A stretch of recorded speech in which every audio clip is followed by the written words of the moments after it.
Chapter 602. Renbachien and the Empress originally thought that they would enjoy the festive atmosphere and spend 2 leisurely days here. However, it turned out that they were thinking too much. For the past few years, the Empress had only heard of her name but never seen her. Furthermore, Mama Ren had praised her to the skies. She had finally shown her face. She was no longer just a breathtaking photo. From the first day of the new year onwards, almost all of Renbachien's aunts personally visited the Ren family. People were coming and going, just like the city gates of Lan City. Nominally, they were here to visit. In reality, they were here to watch. In the past, they would go to his uncle's house and his 2 aunts' houses on the 4th and 5th days of the new year. Now, everything had changed. After 2 days, Renbachien couldn't take it anymore and fled with the Empress. As for the 2 winged cavalry warriors, Renbachien bought plane tickets, threw a bank card with 100,000 yuan, and gave them a stern warning before starting a brand new winged cavalry adventure. The 2 winged cavalry warriors were naturally overjoyed. They had heard those 2 fools bragging for a year, and now, it was finally their turn. They felt that they would be letting down their conscience if they didn't do something exciting. Unlike the previous 2, the goal of these 2 wasn't to return to Shanghai. Renbachien naturally didn't know what kind of trouble they would create for him. At this moment, he was squatting. After finding a place to squat, he and the Empress returned to Dao. This time, they stayed for 5 days, and there wasn't much time left. When he finished relaxing and wiped his butt with a piece of tissue, his expression changed drastically. He actually felt a meatball through the tissue, and it was very painful. Could this be the legendary hemorrhoids? Could it be that he would become a person with hemorrhoids in the future? Renbachien shuddered at the thought of such a future. Although 9 out of 10 men and 10 out of 10 women had hemorrhoids, Renbachien had always been smiling. When his college roommates used potassium permanganate to wash their buttocks every night, he always had a kind smile on his face. However, when this happened to him, he was completely dumbfounded. How did he get such a painful illness that made him feel restless and doubt his life? Who had ever seen an expert get hemorrhoids? Imagine if Qiao Feng suddenly had a hemorrhoid attack at the Virtuous Manor. Thinking back to the sword duel on Mount Hua, many experts had twisted their way up to the peak of Mount Hua with their chrysanthemums between their legs. The final battle at the peak of Mount Hua, and then, each of them had to find a place to apply hemorrhoid cream. Thinking about it, Xiao Yan covered his buttocks and said with a twisted face, "Don't bully a young man for being poor," thinking back to when Han Paopao had fought alongside Nan Gongwan in the cave against the evil flood dragon. Then, he had shouted, "Help me hold off for 5 minutes." Then, he had run behind Nan Gongwan to find a place to take off his pants and apply some hemorrhoid medicine. For example, during the final battle between Wang Chao and God, the blood in his body surged as he hammered repeatedly, causing his lower body to spurt out blood. Was the plot still watchable? Why did it become like this when it was his turn? Renbachien's heart crumbled. Ever since he put on his pants, the pain in his butthole had been continuous. When he stretched his legs and walked out of the toilet with a deathly pale face, the Empress was waiting for him in the distance. The 2 of them were in a restaurant. They originally planned to eat something, go to the toilet, and then find a place to go back. They didn't expect such a huge unforeseen event to happen. It was practically an apocalyptic disaster. "What's wrong?" the Empress asked faintly when she saw that he didn't look well. "Nothing." Renbachien's lips trembled. He couldn't possibly tell the Empress that his butthole had bloomed, right? He couldn't say it. "Go back." The Empress didn't ask when she saw that he wasn't going to say it. "I can't go back. I have to check something." Renbachien looked like he was about to cry. He quickly checked the map and walked forward with his legs splayed. He didn't dare to take more than 30 centimeters of a step. He didn't dare to take bigger steps because it hurt. Pharmacy. Mawing long. Pharmacy. Mawing long. Renbochin nervously looked at the map on his phone and searched for the pharmacy that wasn't far ahead. He had never felt that time was so important. In the past, he would finish all kinds of things 2 to 3 hours in advance and then wait to travel between worlds. Now, he could go back at any time. He might only have 1 minute left, 10 minutes, or even half an hour left. This was because he had never calculated time so accurately before.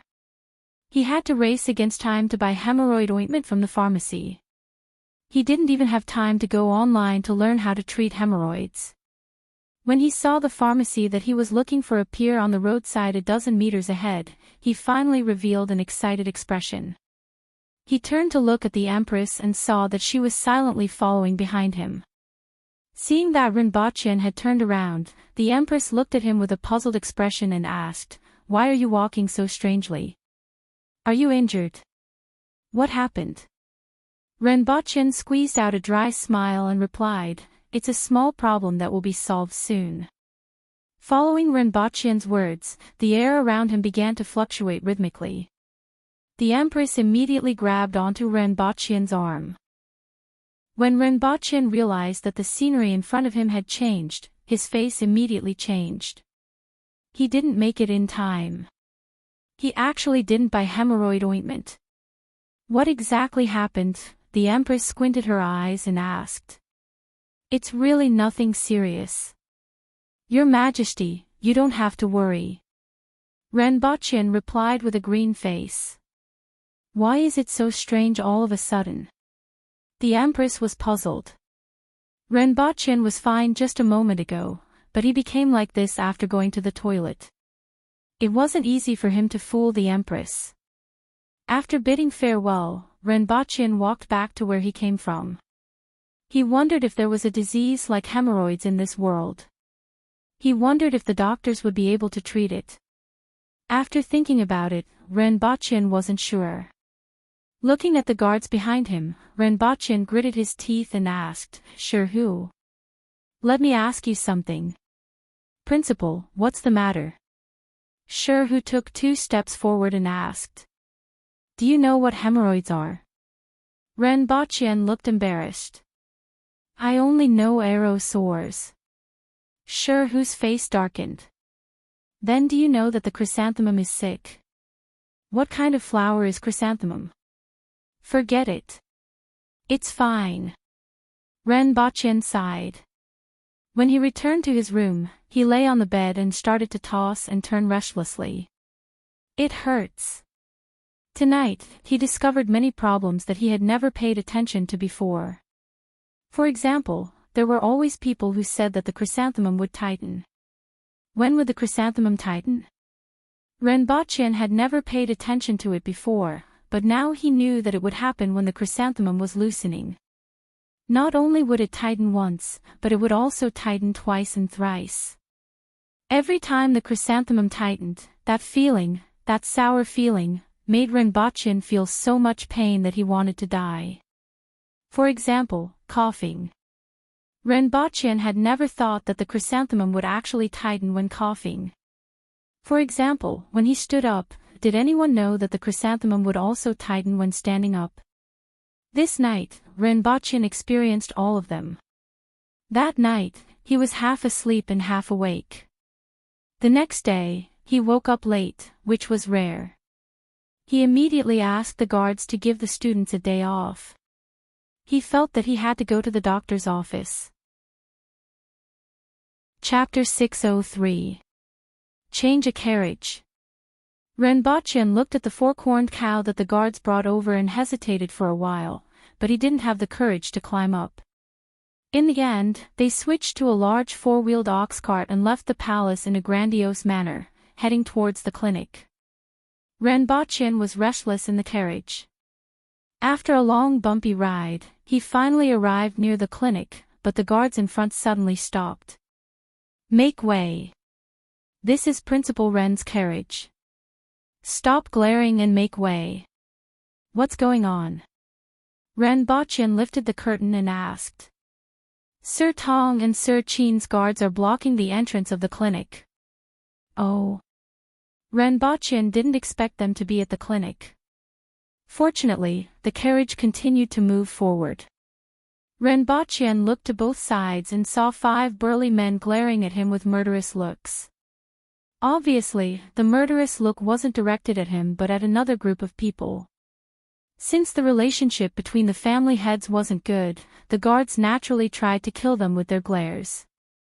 Ren Baqian ignored them and had more important matters to attend to. The carriage moved forward a few steps before stopping. Ren Baqian carefully got out of the carriage, tried his best to spread his legs, and staggered into the clinic.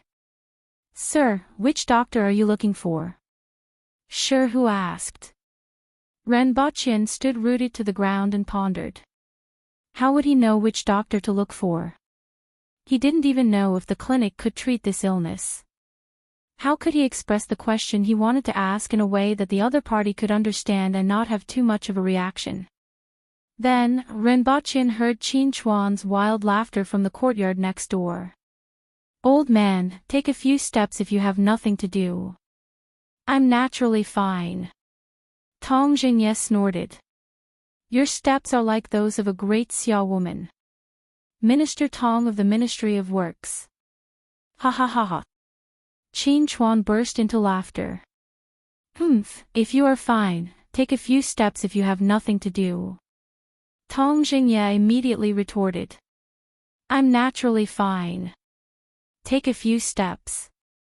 Could it be that you're afraid? Let's go." "Why would I be afraid of an ignorant man like you?" Then, Tong Jingye laughed wildly. "Old man, your pants are wet, and you still say you are fine. Ha ha ha ha, Minister Qin of the Ministry of War is actually bleeding.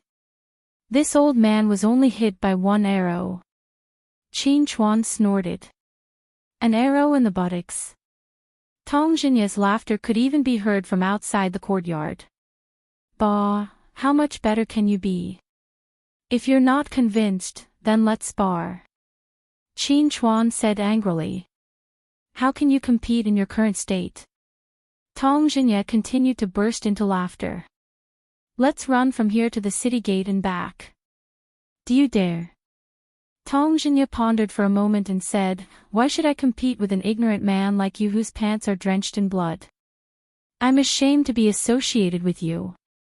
Qin Chuan immediately flew into a rage.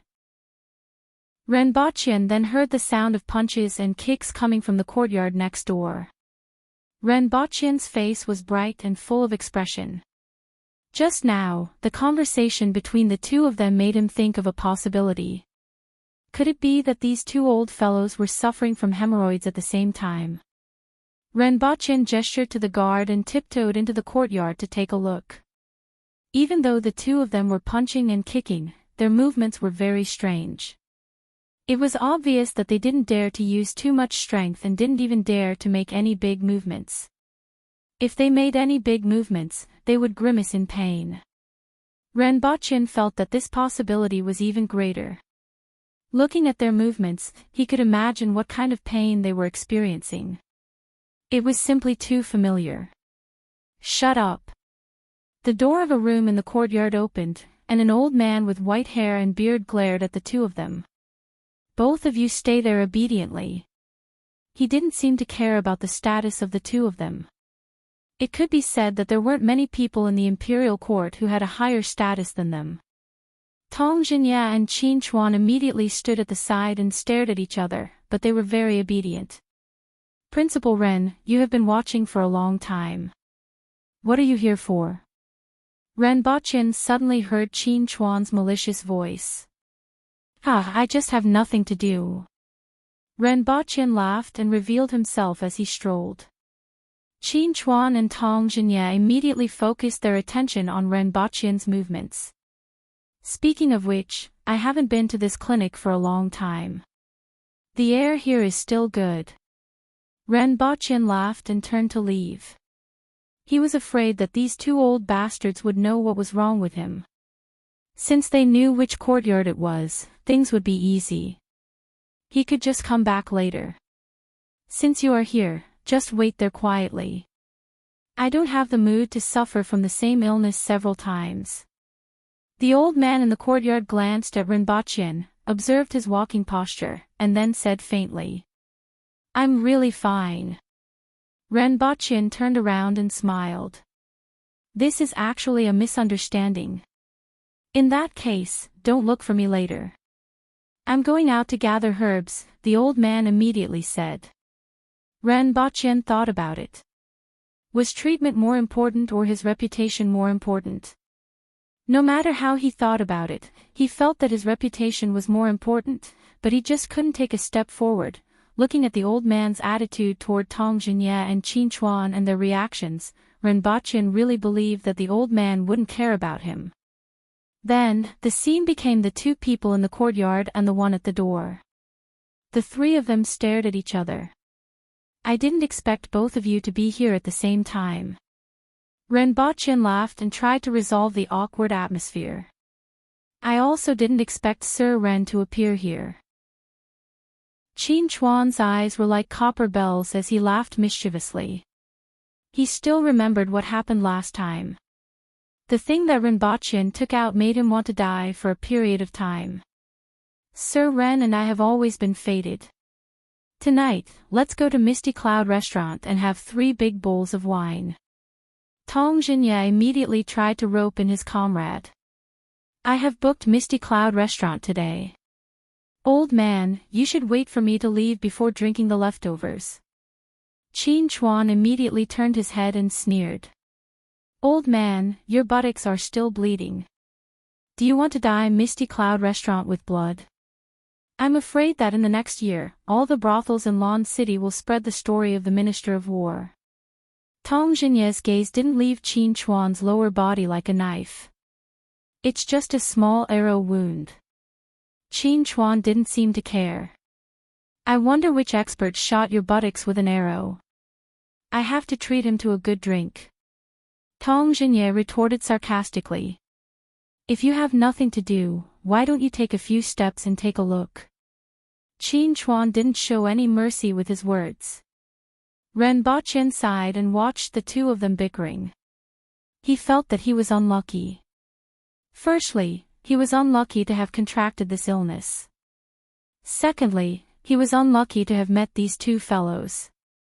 After waiting for the time it took to drink 2 cups of tea, the door to the previous room was opened again. Shi Qing walked out with a refreshed look on his face. "So it's the 3 of you. I'll take my leave first." Shi Qing looked at the 3 of them with a strange look, cupped his fists, and walked away with a majestic gait. "The 3 of you, come in." The old man extended his head and beckoned the 3 of them in. He first reached out and pressed on each of their shoulders before slapping their buttocks. When he saw their eyebrows twitching, he immediately knew that he was right. "Take off your clothes," the old man said. "Ah." Rinpoche looked at the other 2 old men.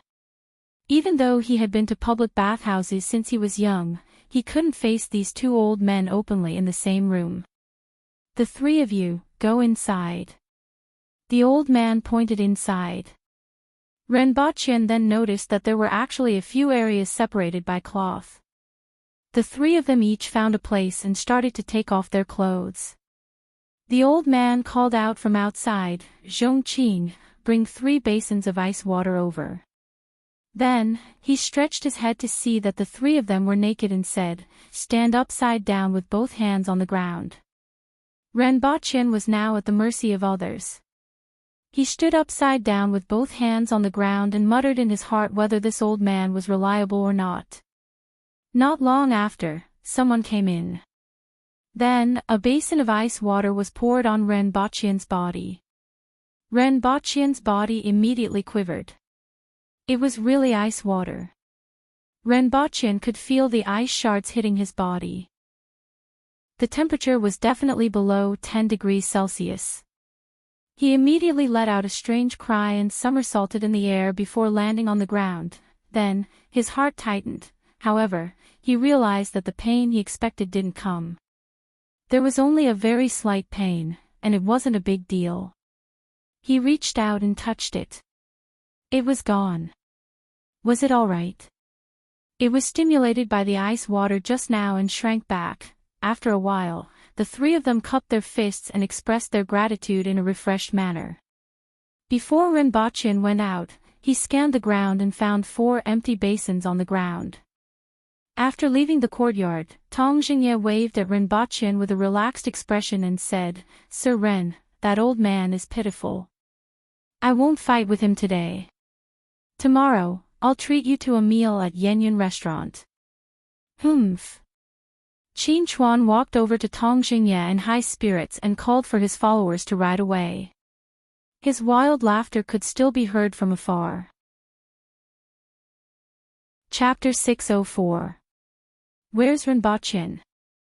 The Empress was bored out of her mind and went out for some fresh air. The sky had just darkened, but the palace was brightly lit. He was invited to House Yunyan by Minister Tong. He came to inform Her Majesty just now, Hong Yuan whispered as he followed behind Rinpoche while carrying the Empress's wine pot. Oh. The Empress thought for a while. Rinpoche did come by just now, but she was watching a television drama and didn't pay much attention. After thinking for a while, the Empress said, "That old man. He brought him to House Yunyan again. Sir Ren knows his limits." Hong Yuan pursed her lips and smiled. Men are all cats, there's no one who doesn't cheat. The Empress thought of a common saying in television dramas and blurted it out. Then, "Your Majesty, do you want to go and take a look?" Qin Yuan instigated with a mischievous smile. She actually liked the scene of the Empress tormenting Principal Ren. The Empress, who was walking out, stopped in her tracks and revealed a trace of excitement on her face. However, another saying from television dramas came to mind, "Don't push men too hard, give them some space." Then, another saying came to mind, "Don't give men the chance to cheat." After struggling for a while, the Empress smiled. Why was she thinking about this? Since when did she have to consider the thoughts of these street kids? "I'm Qi Zixiao. If anyone in this world let me down, I'll hang him on top of the city wall to dry and then suppress him in the palace square to accompany the heir's spirit." "I don't think he has the guts," the Empress said coldly. Furthermore, Rinpoche couldn't always be around her in the palace. It wasn't a bad thing for him to interact more with the people from the Ministry of Works. She still trusted Rinpoche. After finishing her sentence, the Empress turned around and walked into the palace. "I'm bored. Change into men's clothes and go to the brothel to have some fun." At this moment, Rinpoche had a strange look on his face in House Yunyan. He couldn't tell if it was playful, pitiful, or something else. The hall was full of officials from the Ministry of Works, including Feng Ho and Gui Hong. Even though they weren't unrestrained, they were still dancing like demons. Other than Rinpoche, there was no one on either side of him. He was just drinking and casually chatting with everyone about the recent developments. For example, the blast furnaces and hydraulic forging workshops on the banks of the 19 River in the south, and the promotion of crops such as potatoes and pumpkins in the coming year. He always wanted to look at the development of Dayo's agriculture and industry from a higher perspective so that he could make plans. However, the group of women who came in just now surprised him, because he saw a familiar face among them. She was a young girl in her 20s. She was 28, not 28. His appearance could be considered excellent, with fair skin and a slightly broad forehead. His appearance carried a heroic spirit. After putting on some makeup, she looked much more gentle and charming. He was dressed in the traditional aqua blue clothing of the Jing tribe. There were many flowery embroidery on his clothes, and he wore a few silver rings on his wrists. This batch of women was sent from Tianjing Basin. After Shi Wanya pacified Tianjing Basin, he selected some young women from the relatives of the prisoners and sent them to these brothels in Lan City. As for those in the house of House Yunyan, they were the best of the best. They had just been trained, and today was the first time they were sent out to receive guests. As soon as he entered the house of House Yunyan, He heard about this from Feng Ho, but he didn't pay much attention to it. It wasn't until this batch of women came in that he saw the girl among them that he was stunned for a moment and even suspected if they looked alike. It wasn't until he saw the astonishment, shyness, and hatred in the girl's eyes that he confirmed that it was indeed her. He had forgotten the name, but he remembered the person. Back in the hidden village, apart from the experts from the old sect, there were also some of their disciples. This girl was one of them. If he remembered correctly, her master was an old woman who later invited a spirit wool expert who used a paper umbrella as a weapon and executed a stunning spear attack. Renbochin still remembered that the expert's name was Chong Tian. After Chong Tian's death, the old woman disappeared with his corpse, and Renbochin had forgotten about her. After all, a peak earth will expert wasn't worth his attention in that situation. He didn't expect to see her disciple here. "Where's your master?" Renbochin asked. The girl hesitated for a while, then sighed and said, "Dead." "Why are you here?" What Renbochin actually wanted to ask was why she was still alive. He had a good impression of the people from the hidden village. At the very least, they were a group of people who bled for their ideals. He would rather hope that the people from the hidden village surrendered or died than to see such a girl fall into a place like a brothel and become a doll. However, when the words were on the tip of his tongue, Renbochin felt that he shouldn't be so harsh. Not everyone had the opportunity to make such a choice. It wasn't wrong to want to live. "There's actually someone you know." Feng Ho laughed heartily and patted Renbochin's shoulder. Renbochin immediately felt the chair beneath him creak. "Do you want to ask me why I didn't die with my master?" The girl raised her eyebrows as if she understood the meaning behind Renbochin's words. She then said with hatred, "That was what I thought at first, but now I want to live and see how those traitors die and how you all perish." As soon as she said this, the surroundings became quiet. Everyone present looked at her with a faint smile. In Lon City, even spirit wool experts couldn't leave even if they entered. Moreover, a man wool expert was no different from an ordinary child. No one cared about her. However, her thoughts determined her fate. The others who had the same status as her all distanced themselves in fear. They lowered their heads and didn't dare to say anything. "I will take her away in a while. I will let you live peacefully and watch."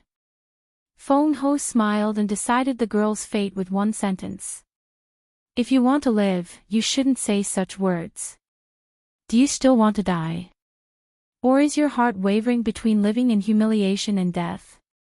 You have been trained in House Yunyan for 3 months and still haven't understood. Even after 3 months of training, you still haven't figured it out." Renbochin shook his head. The girl bit her lip and stared at Renbochin stubbornly. "Don't take her away. I will handle it." Renbochin turned his head and said to Feng Ho. If Feng Ho took her away, even if he didn't kill her, he wouldn't let her have an easy time. To these people, she wasn't even comparable to a doll.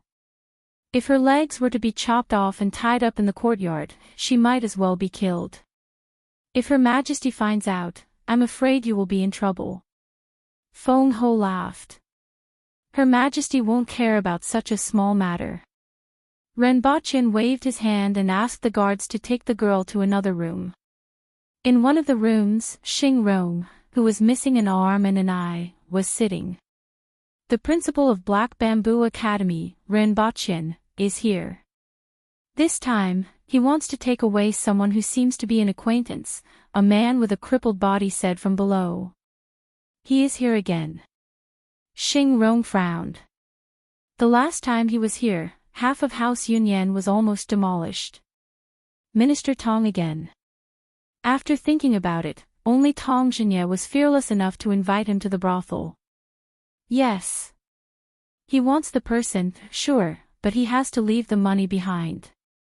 "Get someone to tell him that it's 500 taels of silver," Xing Rong said after some thought. After a while, someone came in and reported, "Just now, 3 women dressed as men came, and one of them looks like Her Majesty.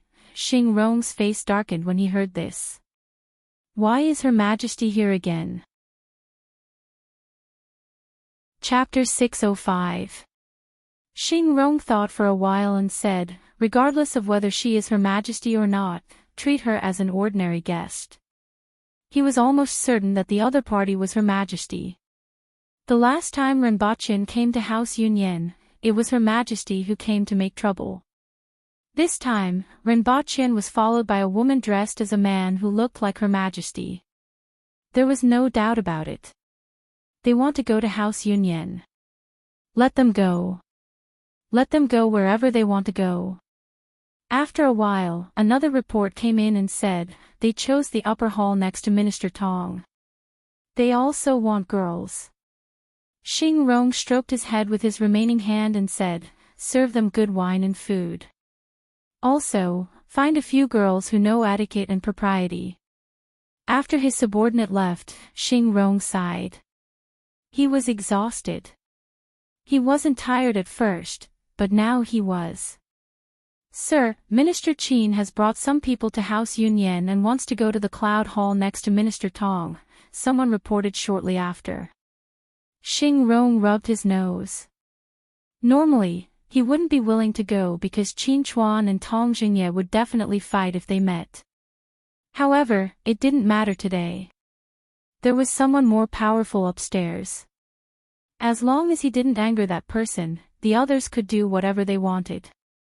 Renbochin didn't care anymore after sending someone to take the girl away. Whether she lived or died in the future, it was better than leaving her here. Even if she was killed, it would be straightforward. After all, with her identity and the things that her master had been working hard for, he didn't want to see her being treated like this here. Even though he didn't even remember her name. This matter was only a small interlude, so it naturally wouldn't be taken seriously by everyone present. Sir Ren, drink, drink. You and I are fated to meet each other at the doctor's office and have the same illness. Tong Jingye laughed and poured wine for Renbochin. Renbochin's face darkened. Could he not mention this? It was painful to think about it. Sir Tong and Sir Ren are sick. Feng Ho raised his head and asked with a smile while carrying a girl in his arms. It's nothing. It's just a small problem, Renbochin quickly replied. He was afraid of being questioned, but he couldn't say it because it was too embarrassing. Fortunately, Tong Jingye didn't seem to want to publicize this matter, so he kept quiet. Drink, drink. After 3 rounds of wine, Guihong pushed Feng Ho away and moved closer to Renbochin. Sir Ren, when are you going to take out the cotton that you mentioned previously? Dayo doesn't lack fabric to ward off the cold. Even though cotton can be woven, it's not as important as filling one's stomach. At the very least, Dayo doesn't have to worry about food before we talk about cotton. Renbochin shook his head. That's true, but Sir Ren, don't forget that even though you don't need to keep out the cold, it's still very hot to wear a leather coat. Many people have heat rashes, especially the Aborigines. If they could have cheap cloth, that would be great, and it would also be of great benefit to the common people. A few days ago, the potatoes, pumpkins, and sweet potatoes were also harvested. Today was the 3rd harvest, and the total harvest of the 3 was more than 10 million caddies. Right now, they are being transported everywhere. This old man has already given the order that every city must plant the crops according to the requirements. Once the crops are harvested, it will be 100 times, 1,000 times more. This plant could be planted 3 times a year. Even if a portion of it was used for food and the rest was distributed to be planted, there would be no need to worry about food shortage after a year. Sir Ren can take out the cotton for breeding and cultivation first. Guihong explained to Renbochin clearly. He had all these things in mind, and he had finally caught Renbochin. If that's the case, wait for a few days. I will bring the cotton seeds and the planting method over, Renbochin said after some thought. What about the method of making wine? After Renbochin finished speaking, Tong Jingye immediately put his arm around Renbochin's shoulder and almost pulled him into his embrace. Renbochin quickly shrunk back and escaped. Don't think about the method of making wine for now.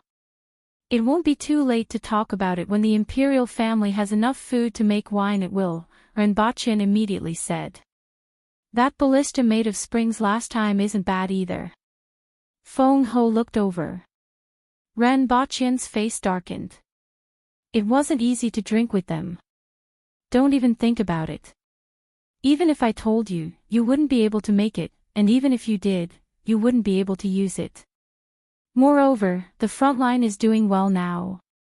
Under the command of the walkie-talkie, the soldiers are moving like water, gathering and dispersing at will. Regardless of whether it's a long-range attack or a sudden attack, they can catch the enemy off guard. In terms of individual strength, the Aboriginals are much stronger than the soldiers of the Yun Nation, so we have a huge advantage. Making a bunch of ballistas will instead slow down the speed of the army. If Sir Ren can take out the method of making that small ball, then we don't have to worry about this anymore. Feng Ho laughed.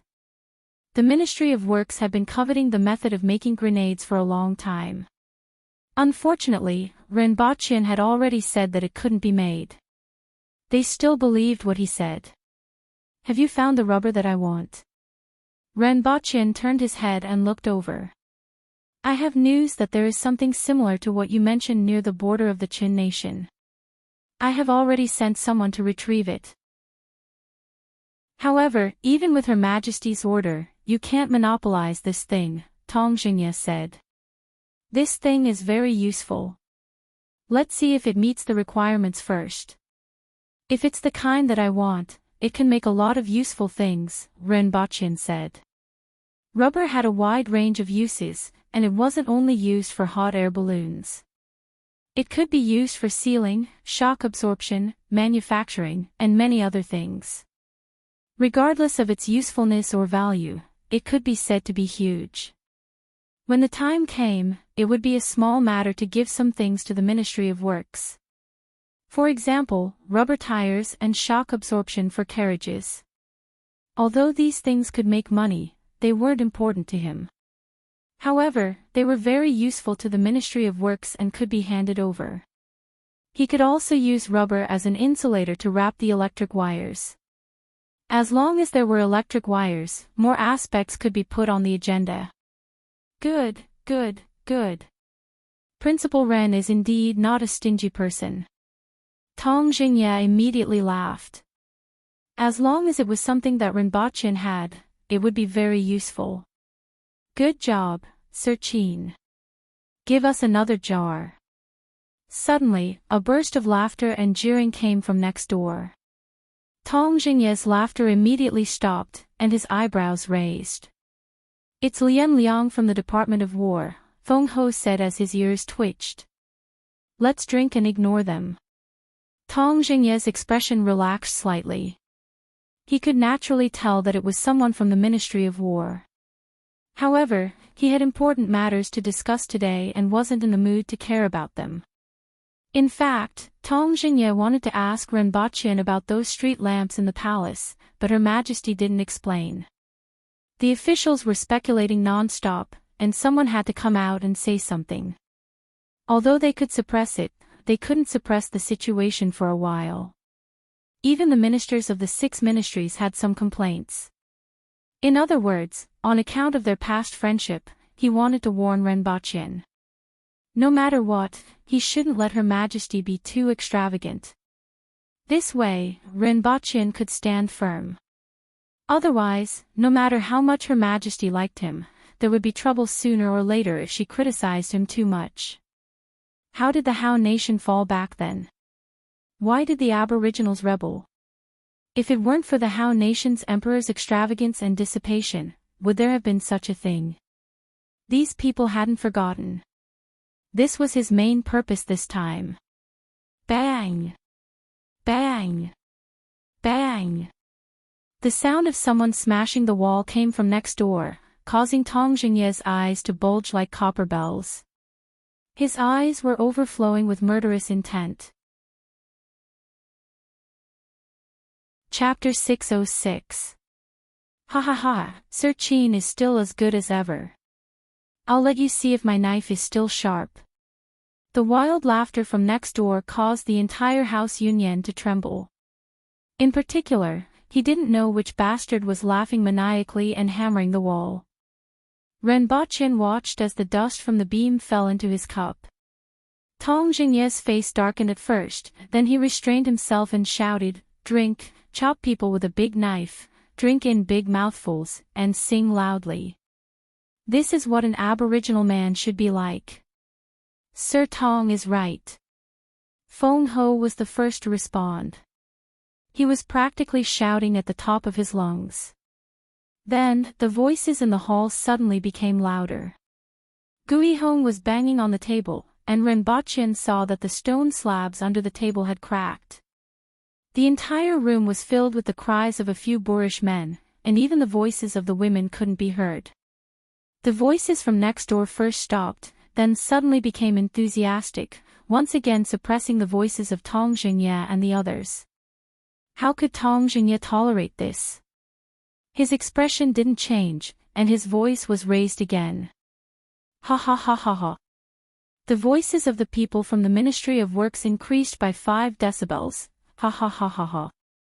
The voices of the people from the Ministry of War increased by 5 decibels. Ha ha ha ha ha. The voices of the people from the Ministry of War increased by 5 decibels. Ha ha ha ha. The voices of the people from the Ministry of War increased again. In less than half an hour, the entire house Yunyan was filled with people from the 2 rooms competing with each other in volume. Renbochin covered his ears and looked at Tong Jingye with a flushed face as he laughed wildly, at the top of his lungs. The veins on his neck were popping out. "And Gui Hong, your voice is already broken. Your voice is like a broken gong. You're about to suffocate, yet you're still laughing. I'm really worried that you'll fall down in the next second. Feng Ho, can you stop hammering the wall? Can't you see that the wall is already cracked? If you continue hammering, House Yunyan will probably become a thing of the past. That would really be worthy of its name." The people on the entire street outside were looking in the direction of House Yunyan. The voices from House Yunyan almost covered half the street, and people in other places had to shout at the top of their lungs. Otherwise, they wouldn't be able to hear it in one room. Then, after asking around, they found out that Qin Chuan and Tong Jingye were inside. All of them looked embarrassed. They didn't know when these 2 lords would stop when they met. Xing Rong got up and pushed open the window. The moonlight outside the window spilled into the room that was always dark, followed by the noise from House Yunyan. "Sir, those 2 are fighting again," someone behind him said. "Let them be," Xing Rong said indifferently. If it was in the past, he would naturally think of a way, but there was no need for that today. Next to Renbochin, the Empress, who was dressed in black and had her hair combed into a great Xia scholar's bun, had a gloomy expression on her face. Initially, going to a brothel was something new. However, not long after she sat down, she heard a commotion from next door. Then, the commotion got louder and louder. Both parties seemed to be competing to see who had the loudest voice. It was simply demonic, causing the corners of her eyes to twitch. Subconsciously, she grabbed the table with her fingers and sent sawdust flying. She couldn't wait to jump out and give each of them a kick.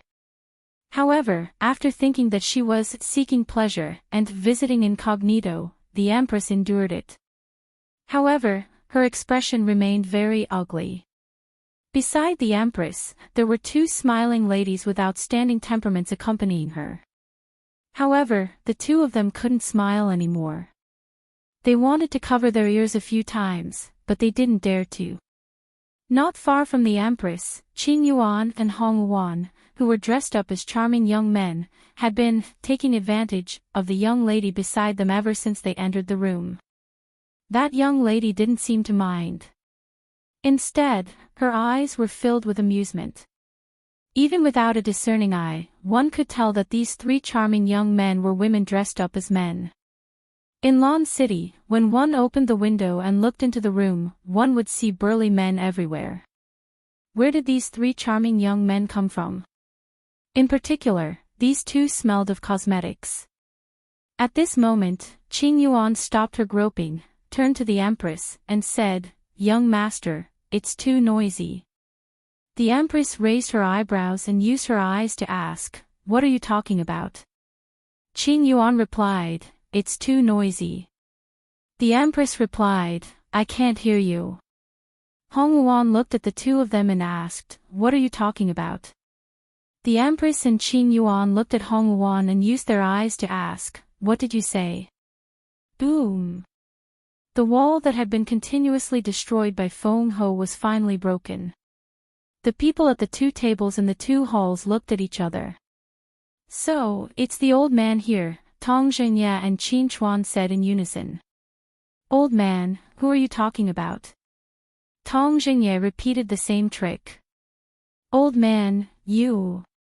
As usual, Qin Chuan stepped into the same pit. "I was wondering why it's so smelly today." "Old man, are you here to stain House Yunyan with blood?" Tong Zhengye laughed wildly. One had to hit someone's face and scold someone's shortcomings. "It's better than a woman like you who walks with your buttocks between your legs." Qin Chuan stood up and looked at Tong Zhengye. "Come here, I'll let you see who's the woman." "Why, do you want to try the sharpness of my knife again?" "Good, good, good. It just so happens that I've made some progress recently and want to see if you have made any progress." Tong Zhengye slammed the table in front of him, which immediately shattered. Before Tong Zhengye raised his hand, Renbaqian snatched a plate of peanut-like dried fruits and hid in a corner, eating peanuts while waiting to watch the show. As for the others, they stared at each other and used their gazes to kill each other. Whenever Tong Zhengye and Qin Chuan met, they would act like this.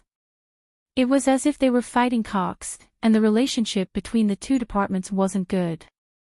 "Come, I'm afraid of breaking things if we fight here. Let's go to the roof and have a spar." Tong Zhengye ignored the smashed walls and tables and forgot what he wanted to say to Renbaqian. He and Qin Chuan ran to the roof to fight. After the two of them left, the others followed them to the roof. Renbaqian looked left and right, then out of the window. It was 3 stories high, and there was no place for him to stand on. He couldn't go up. To be a spectator, one had to be skilled. Otherwise, they wouldn't even have a chance to watch. "Sure who?" Renbaqian shouted. Sure who was waiting outside, immediately came in, carried Renbaqian to the roof, and put him down. Renbaqian's drunkenness was blown away by the wind, and he felt even more dizzy. The so-called feeling of sobering up after being blown away by the wind was nonsense. There was a saying that went, "You'll faint when you see the wind." Renbaqian shook his head. Just as he composed himself and tried to find where the two of them were, he heard a loud boom. The two of them broke the roof and fought to the ground below. Swoosh, swoosh, swoosh. A group of figures flashed past. Renbaqian and Sure, who were the only ones left on the roof, enjoying the cold wind with the plate of peanuts in his arms. Awkward, he had just come up, but the other party had already gone down. How awkward was this? Renbaqian simply lay on the roof, enjoying the night wind, and looked at the moon above his head. "Hey!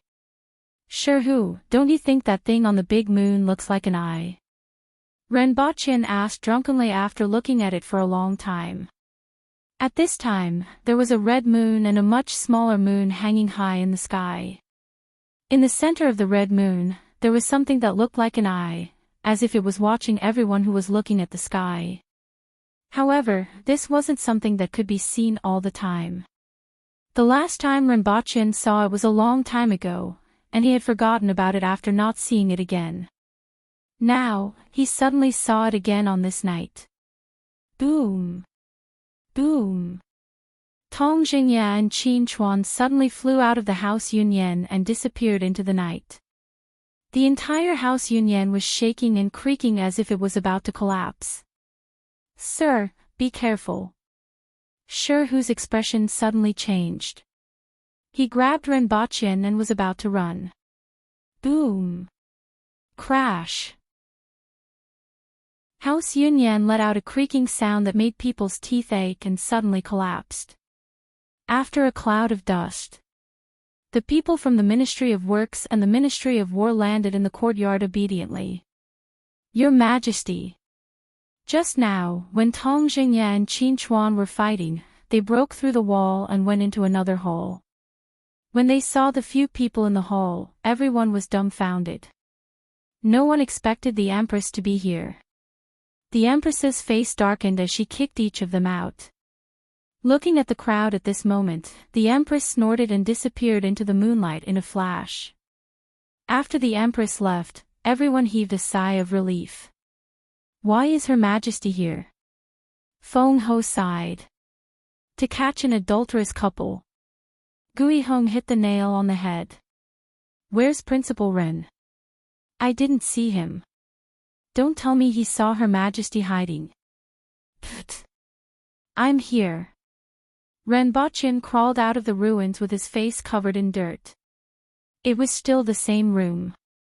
"Sir, House Yunyan has collapsed. Send the bill to the Tong and Qin residences tomorrow." It was Her Majesty who demolished it. "Send the bill to the Tong and Qin residences tomorrow." "Got it." After his subordinates retreated, Xing Rong sighed and felt tired. He would have rather been wielding a knife and chopping people in the Protectorate of the North. Unfortunately, Xing Rong touched his remaining eye and looked at his only hand, which was missing 2 fingers. Chapter 607. I heard that you asked for a woman from a brothel. Do you want to learn how to keep a mistress in your house? The Empress asked casually the next day. Your Majesty is well informed. Renbachyan gave her a thumbs up and praised her. The Empress glanced at him. How was this well informed? The people from the hidden village felt that she shouldn't be in a place like a brothel. I sent someone to send her to Qin Yun's sword. That's why I said that you are keeping a mistress in your house. You deliberately sent her to a place that's neither too far nor too close, and I can't be bothered with her, the Empress said. Renbachyan didn't know whether to laugh or cry. Your Majesty, you have been watching too much television. She was buried in House Yunyan last night. There are several wounds on her face, and I'm afraid that she is disfigured. How can I keep a mistress in my house? You still can't forget her even though she is disfigured. I didn't misjudge you. You don't just look at a person's appearance, the Empress continued. Renbachyan was speechless. Your Majesty, are you praising me? Also, you aren't going to reason with me today, right? Renbachyan felt that the ancient saying, reasoning with a woman is stupid. This saying was simply too reasonable. But why did your Majesty go to House Yunyan? Renbachyan still didn't remember that he was buried in House Yunyan yesterday because the Empress kicked Qin Chuan and Tong Jingya away and then destroyed the pillars of House Yunyan. I want to know why that place is so attractive to you, the Empress said casually. How is it attractive? I was just accompanying Minister Tong to drink and chat. However, I'm curious, what conclusion did your Majesty reach? New people are better than old clothes. The Empress sighed softly. Renbachyan immediately felt embarrassed. Your Majesty, you are indeed here to find trouble today.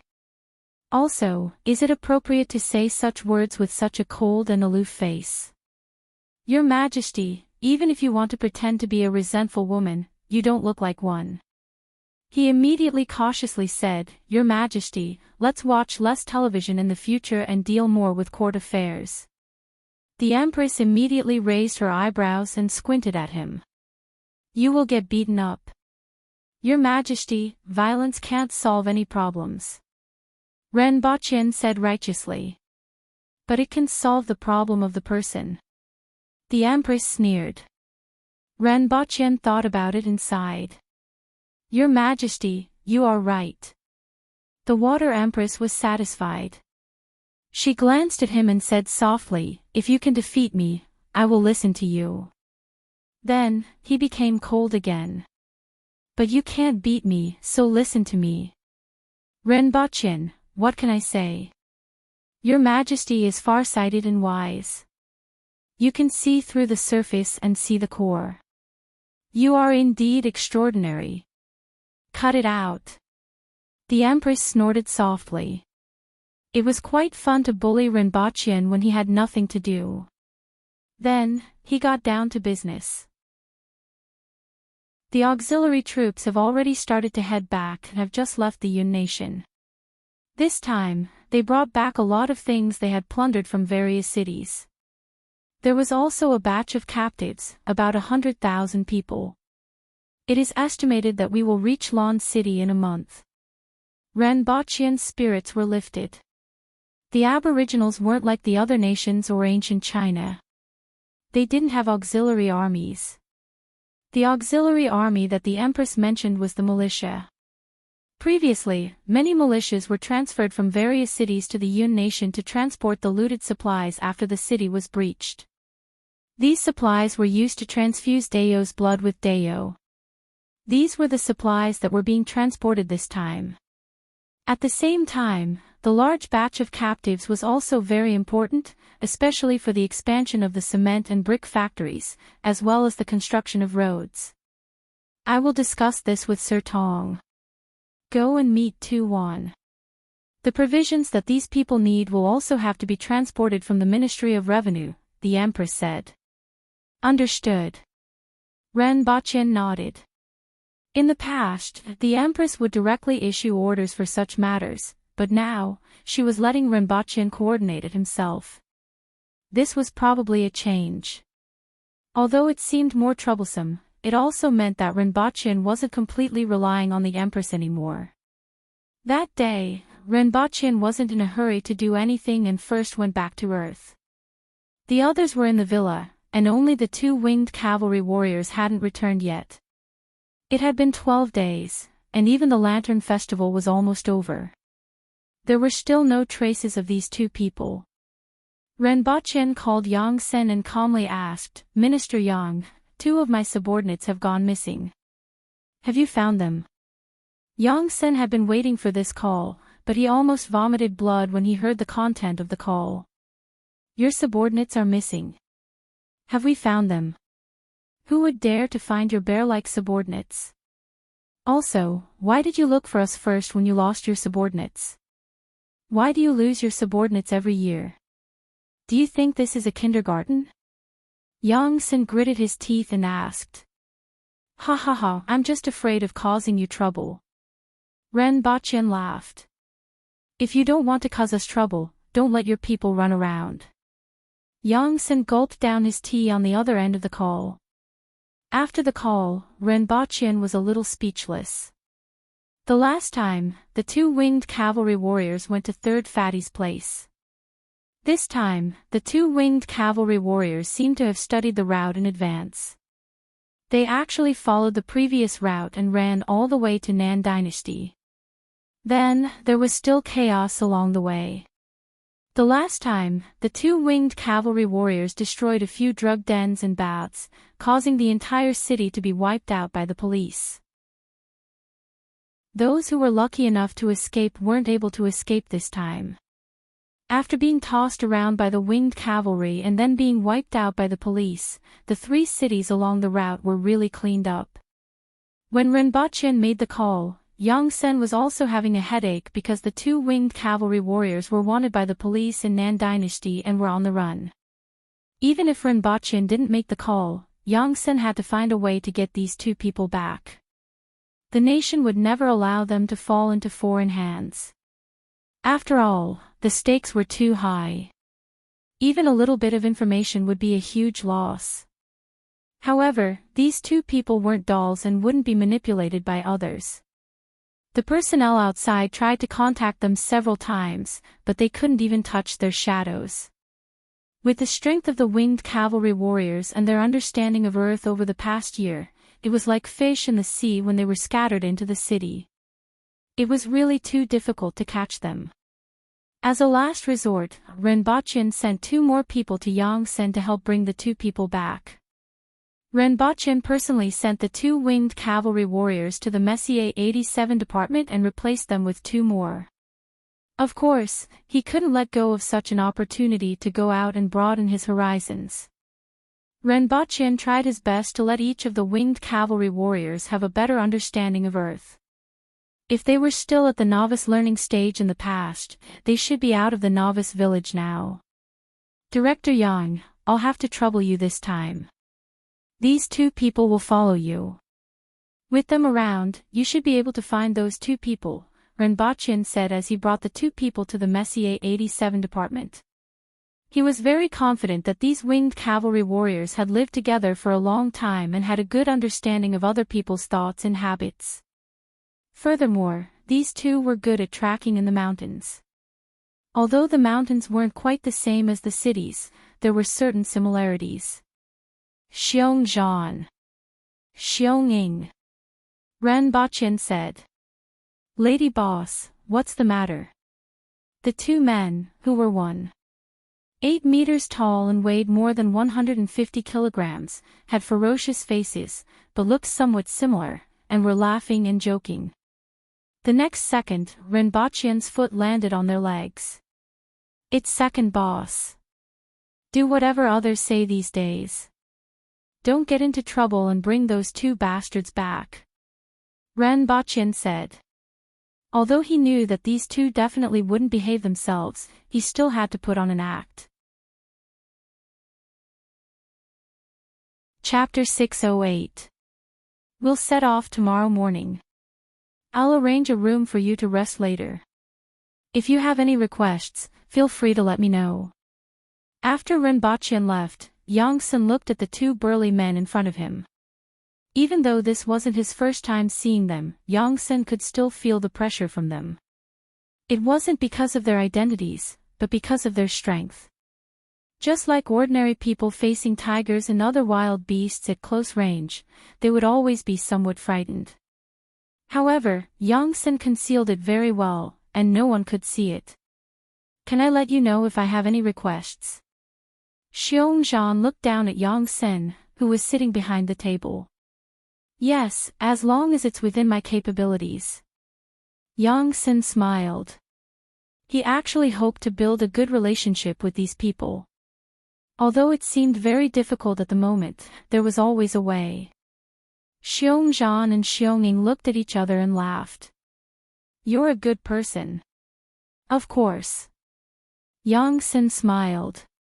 Do you have women? Xiongzhan asked. What? Yongsen was stunned.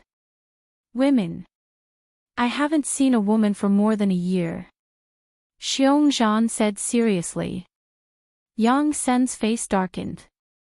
You're really impolite. I really don't have that. Not even a woman. Xiongzhan and Xionging were a little disappointed. Yongsen's face darkened even more. What do you think I am? A pimp? I'm a civil servant after all. That white powder that makes you feel like you're walking on clouds after inhaling it. Do you have that? The 2 of them lowered their demands and looked at Yongsen with bright eyes. Those 2 idiots were fooled like this last time, but it was completely useless. Later on, they heard from Ding Jia that there was such a thing, and they thought that if they tasted it, they could go back and show it off. Not either. Yongsen's face twitched. You want women and poison. What else do you want? Not even this. The 2 of them didn't hide their disdain.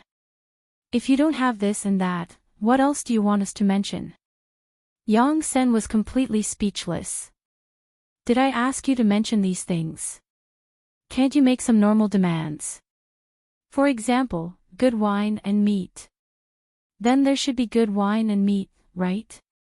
Xiongzhan lowered his demands again. He thought that if they didn't have this, he would just go back and stay for the night. That's possible. Yongsen sighed. Originally, he still wanted to form a good relationship with these two people and find an opportunity to fish out some information in the future. For the time being, he gave up on this idea. After asking someone to take the two away, Yang-sun thought for a moment, then made a phone call and waited in the office. In the evening, a car stopped in front of the Messier 87. 3 people got out, 2 men and a woman. One of the men had a square face and was tall. He was dressed in a tang suit and looked quite dignified. The other man, on the other hand, was the complete opposite. He was thin, with a protruding mouth and monkey cheeks. No matter how you looked at him, he looked more like a monkey than a human. However, he had a vigorous aura about him, and his eyes shone brightly. The woman's appearance was average. Her chin was slightly raised, and she seemed very arrogant. The 3 of them were led to Yang-sen's office by the staff. Minister Yang. The 3 of them stood at attention and raised their hands in a military salute. Bai Yuhe, Lei Gong, Zhao Yu. Yang-sen smiled and called out their names one by one. He was very familiar with these 3 people. In particular, Bai Yuhe had trained hard for many years and found a way to break through the limit to reach the level of those masters in history.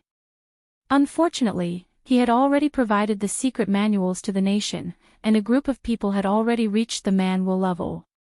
Then, he, a genius, almost ended up like Wang Chongyang. He had just come out of seclusion and shouted, "I'm the best in the world," before being smashed to death by a flying shoe. Although he wasn't smashed to death, he wasn't much better off.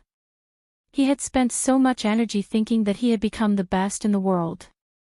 In the end, he realized that the streets were full of people with the same level of strength, and he almost went back to farming. Later on, he was taken away by the state. After all, he was the only one who studied the ancient books and deduced a way to break through the limit. In terms of talent, he could already be considered a genius.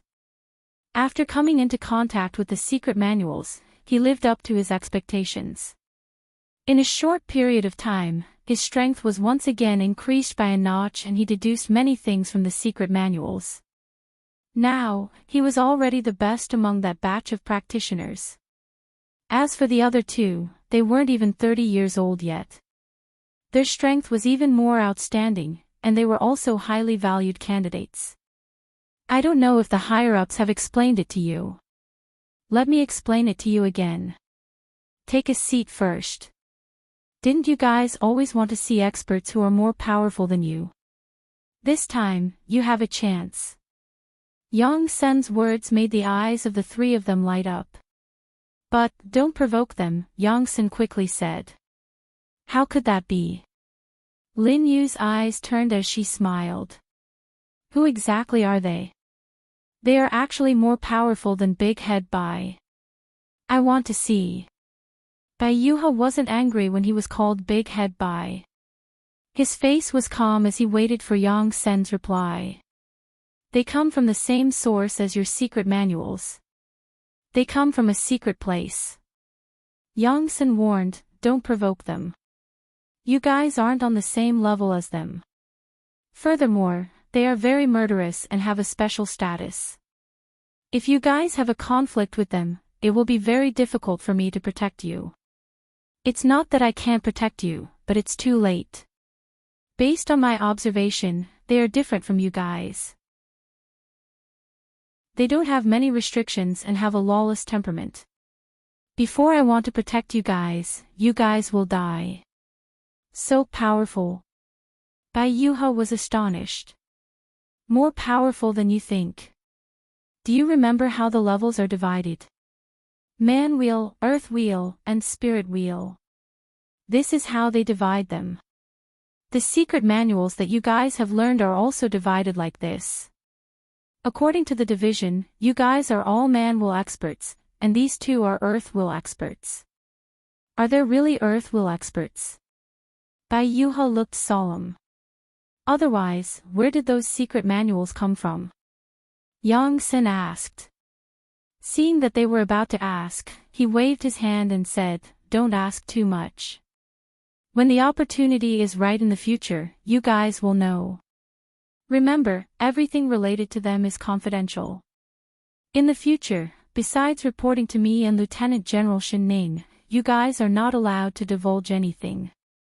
Otherwise, you will be punished according to the crime of divulging important national secrets. The three of them were awed after hearing this.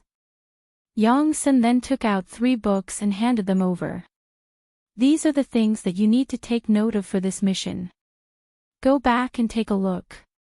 Now, I will bring you guys to meet these people. The 3 of them looked at each other with excitement in their eyes. Remember, don't provoke them. Yang-sen warned again. Among the 3 of them, Bai Yuha was fine, but Lei Gong and Zhao Yu were troublemakers in the base. It was fine to cause trouble in the base, but if they were to look for trouble now, they would die. Yang-sen brought the 3 of them to a room in the building. After pushing open the door, they saw that the room was filled with wine bottles and a roasted suckling pig that had already been eaten clean. Sitting in the room were 2 huge, ferocious-looking men who were playing a finger-guessing game. Little bee. Fly among the flowers. Fly. Fly. Boom. One of them slapped out like lightning, and the other person smashed through the wall and crashed into another room. Then, that person ran back to shake off the dust on his body as if nothing had happened. The 2 of them continued, little bee.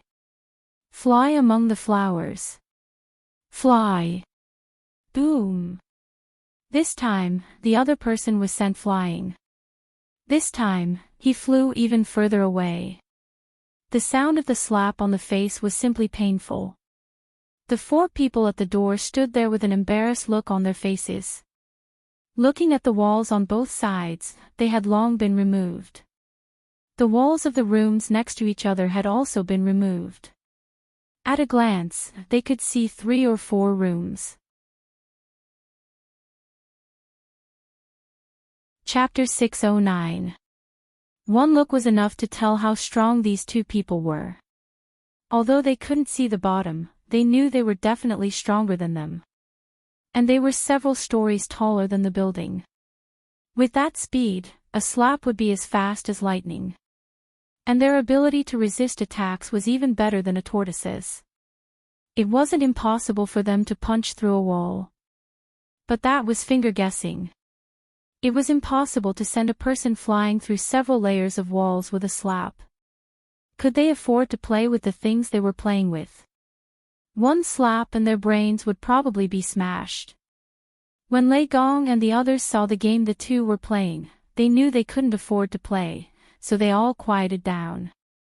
After Yang-sen greeted them, they returned to the room arranged for them and discussed for a long time. They also understood that what they had to do this time was to observe more, and learn whatever they could from the other party. At the very least, they could avoid a lot of detours. The next day, everyone set off, dressed as ordinary people. This time, they were going to find the 2 people, so they tried not to attract attention. But with Xiongzhan and Xionging, it was hard not to attract attention.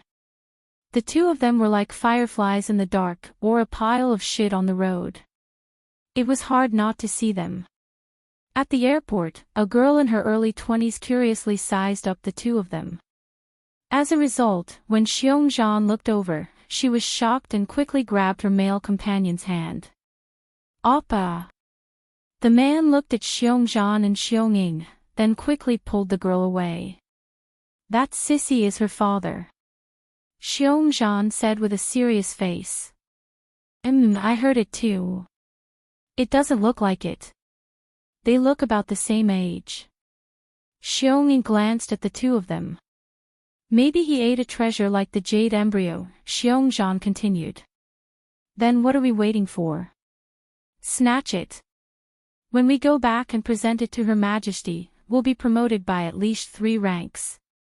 Xionging looked eager. There's no hurry, Xiongzhan said. We don't know if there are any left, and there are many people here. I heard them say that the people here are on the same plane as us. When we get there, we'll catch up and interrogate them, Xiongzhan said. The two of them looked at each other and immediately had a plan. If it was something else, the two of them could listen to the lady boss and not cause any trouble. However, if it was a treasure like the jade embryo, then he would have to make a move. The lady boss and His Majesty would not blame the two of them. Both of them had their own thoughts. Even the excitement of flying for the first time had disappeared without a trace. When they got out of the airport, Bai Yuhe and the others were not paying attention, and the two of them disappeared without a trace. When they turned around and found that the two people behind them were gone, and then there was no one around them, the three of them were all stunned. Even the accompanying translator was stunned. At the same time, 4 people appeared at a certain security staircase in the airport. Among them were 2 bear-like men and a man and woman who had already fainted. First, War Bear gave each of them a slap, and the two of them immediately woke up. Seeing the 2 humanoid beasts in front of him, he immediately screamed. War Bear revealed a mouthful of snow-white teeth as he smiled at the two of them. Next, he smashed his fist against the wall. Cracks instantly covered the surface of the wall, nearly creating a hole. Seeing that, the two of them nearly pissed their pants. Have you ever seen a fist as big as a clay pot? Do you see it now? Do you believe that I can smash your brains with one punch? Shut up and hand over the treasure. The two of them knew a little Chinese. At least, they could understand if they kept their mouths shut. Oppa! The woman shrank behind the man and cried softly. She's calling for her father. Then torture her father. War Bear said to Xiongning. Then, he narrowed his eyes. Someone's coming. Knock them out. One of them had just pushed open the security door when he saw a bear with a raised paw in front of him. Then, he fainted. 3 minutes later, War Bear asked, "What are they talking about?" "I'll bring those people over. I think they can understand," Xiongning said. At this moment, Bai Yuhe and the others were going crazy. They had lost these 2 people before they even left the airport. When Xiongning appeared, he was discovered by the 3 of them. 5 minutes later, the 4 of them who understood the situation looked at the man and woman in the corner. They didn't know what expression to show. They were cursing in their hearts, but they didn't dare to say anything. War Bear was also slightly embarrassed. "Is that so? I thought this man was her father. She kept calling him father. Look at how young her father is." The 4 of them had bright expressions on their faces, but their hearts were in turmoil. Where did these 2 people come from? What is the jade embryo that they are talking about? Is there really such a thing as a treasure that can keep one young forever? When Renbaqian returned to Dayo, he watched the students study the steam engine and train engine every day. After more than a month, it finally looked like a tractor. In addition, he went to the Ministry of Works to discuss with Tong Zhenya about the arrangements for the captives. First was the expansion of the cement and brick factories and the construction of 20 new ones. Next was the construction of a cement road from Lon City to the Protectorate of the Northeast.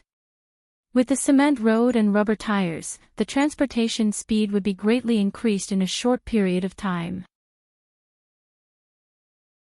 Compared to the current dirt road that would be full of mud when it rained, the transportation speed would be 2 to 3 times faster. Furthermore, the target of the cement road wasn't just the Protectorate of the Northeast. In Renbaqian's vision, the 4 protectorates of the North, South, East, and West would be connected, and even to the 60,000 mountains. Renbaqian called this plan the 10-year route plan. As for the progress, it would depend on the number of captives. If there were millions of people and the output of the cement and brick factories could keep up, it would probably be possible to connect 5 protectorates within 5 years. Even Tong Zhenya and Tu Wan could see the importance of this plan, which was naturally one of the most important tasks in the next few years. Therefore, the journey was smooth. Even if the Ministry of Revenue had to grit their teeth, they would squeeze out the rations that these people needed. Everyone was more optimistic about the rations. Although it was still a little tight now, in another year, the output of the crops that Rinpoche brought would be able to support the large-scale construction of Dayo using the captives. During this period, he returned to Earth once and found that the winged cavalry warriors had returned safely, so he didn't ask too much. He had no idea how much trouble these people had caused and how they went to rob. If he knew, he would definitely tell them how important it was to know a foreign language. Dayo was approaching the new year. After the Empress's birthday celebration, Lawn City became lively again. The residences of the officials also began to be decorated. They took out the skeletons that they had treasured and hung them on the walls. There were rows of eerie white skeletons hanging outside the walls of every house. There were humans and beasts, and they all felt that they were good opponents or prey. Whenever the wind blew, the entire Beihong district would be filled with the sound of bones rattling and a chilly wind. Especially at night, the thought of a street full of bones colliding with each other in the wind was simply like a ghost. Chapter 610. 5 days before the new year. Teacher, teacher, we have succeeded. It's moving. It's moving. Rinpoche was sitting in his room when he heard the shouts of the students coming from outside the window. Rinpoche closed the book in his hand. He had been paying attention to the progress of these students and initially thought that it would be faster. They only needed to adjust the connecting rod of the steam engine and install the wheels. He didn't expect that it would take nearly 2 months to succeed. There was a saying that there was strength in numbers, and the Aboriginals were indeed very powerful. However, they were very slow on this matter. However, among so many students, there were quite a few who were holding them back, such as Tong Lan. If they were excluded, they would probably be able to succeed half a month earlier. Rinpoche could hear the cheers of many students coming from the backyard while he was still in his room. He strolled over with his hands behind his back and saw dozens of people surrounding a huge tractor. Well, it was really a tractor. Its overall appearance was very similar to the tractors that Rinpoche had seen when he was young, but it was cruder and simpler. The cylindrical steam engine was at the front with an exhaust pipe on top. At the back was an empty iron plate piled with coal. A man stood on top of it, continuously adding coal to the furnace in front. The furnace heated up the water tank, and the steam was continuously sent to the cylinder in front through the connecting pipe above. At the same time, these students also made use of the characteristics of the conversion between water and steam to make a guide pipe below the steam cylinder. The cooled water could be sent back to the water tank through the guide pipe below. As for the bottom, there were 2 large flywheels and 6 gradually shrinking flywheels. They were no longer connected by animal tendons, but by metal connecting rods. When Rinpoche arrived, Dulaolu was bare-chested and covered in dust as he added coal to the furnace. It's moving, it's moving. Many students were cheering. After so long, we have finally succeeded in making a steam car that can move without manual labor. Regardless of whether it was Shirgan, who had the best grades, the worst students, or the commoners, they were all excited at this moment. Even the blacksmiths and carpenters that Tong Jinye had transferred to help at the school were standing at the side with their arms crossed as they looked at their masterpiece. After all, this steam car was their blood, sweat, and tears. Get out of the way, get out of the way. The car is going to speed up. Dulaolu shouted at the crowd in front of him as he continuously added coal to the furnace. At the same time, he laughed maniacally in excitement. This is the first steam-powered car since the beginning of the world. Of course, I have to drive it. Ha ha ha ha. Fool. Tong Lan, who was sitting on a rock outside the crowd, curled her lips when she heard Dulao's laughter. This thing can't be turned. Rinpoche, who had just arrived, heard Tong Lan's muttering. Then, he looked at Dulaolu, who was standing on the steam locomotive in high spirits, and immediately revealed a look of sympathy. You caused the first traffic accident of the first steam-powered car since the beginning of the world. As the students gave way, the steam car began to accelerate. As the steam car moved forward, mud flew behind it. The wheels of the steam car left 2 trenches in the ground. Then, the speed of the steam car began to increase.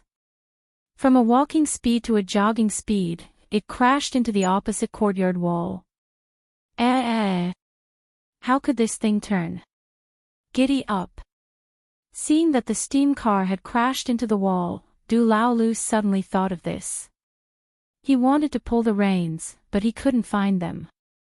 In his anxiety, he even shouted, "Giddy up!" However, the steam car didn't budge and continued to crash into the courtyard wall. The sound of bricks collapsing could be heard as the steam car crashed into the courtyard wall and continued to move forward. The academy was located to the east of the palace and north of the Beihong district. There weren't many people in this area, and only a few imperial guards who passed by stopped in their tracks to look at the strange thing that had crashed out of the academy. It crossed the road and crashed into the courtyard wall of Great Elder Shi Qing's residence. The courtyard wall of Shi Qing's residence was made of rocks and was much sturdier than the academy's walls. The steam car, which was the result of the painstaking efforts of many students, made a loud crash when it crashed into the courtyard wall of Shi Qing's residence. There was a small dent in the wall, but it didn't break through. It was as if Shi Qing had poked a hornet's nest. More than 10 burly men jumped onto the wall and glared at the murderer who dared to attack Shi Qing's residence.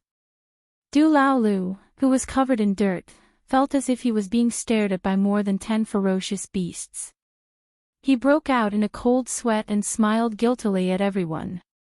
"It's Shi Gan who made this." As he spoke, he pointed behind him. A group of students was running out of the hole. "Brothers, it was an accident."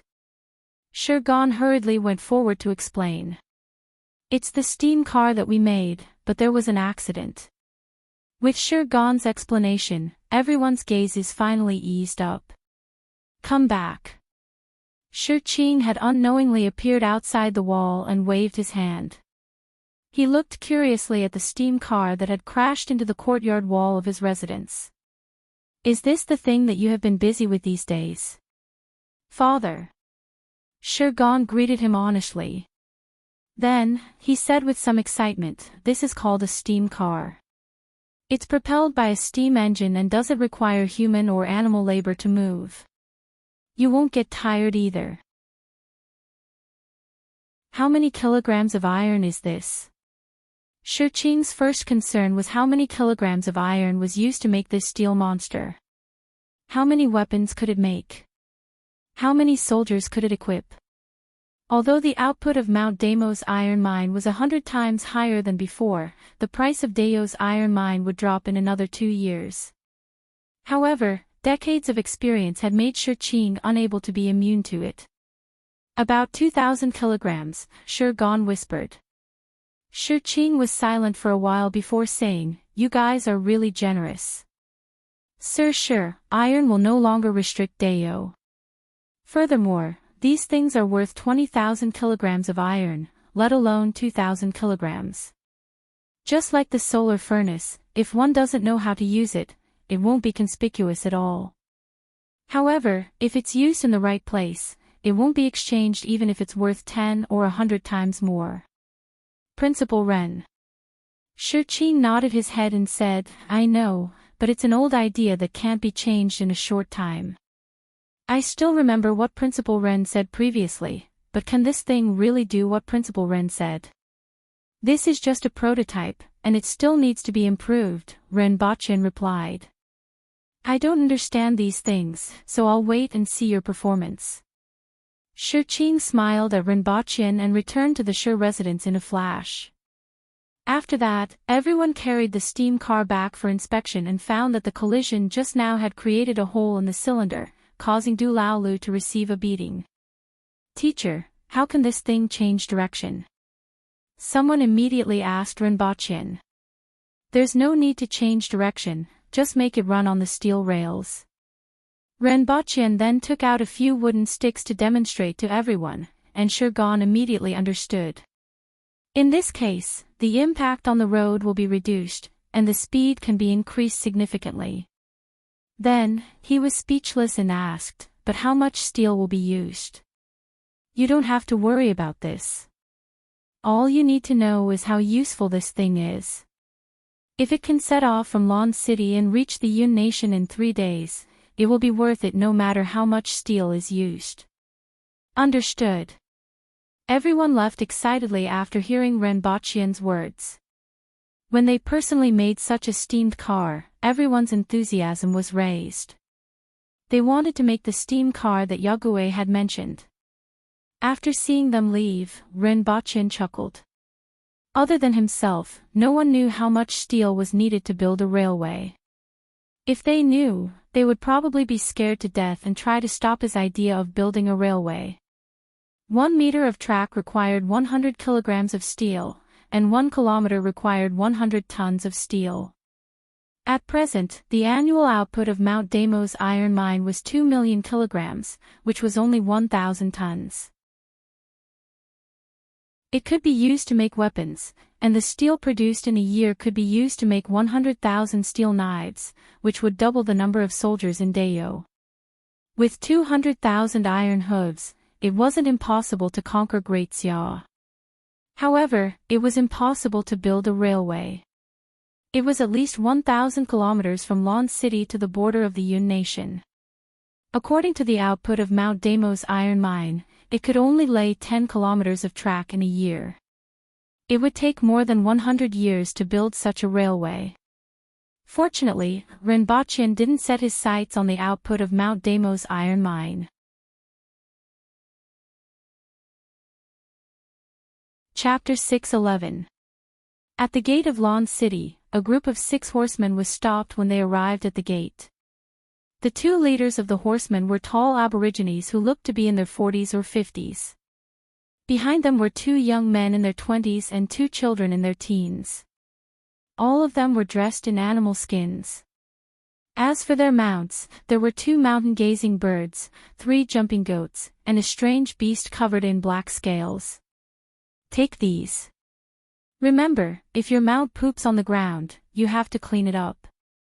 Otherwise, you will receive 10 lashes from the Public Order Bureau," a guard said as he threw 6 straw bags over.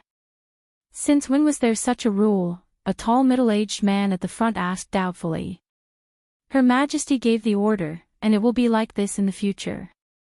The guard had been answering these questions every day for the past few days and was a little impatient. However, he was still kind-hearted and pointed to a few horsemen not far away. "You can learn from them and save yourself some trouble."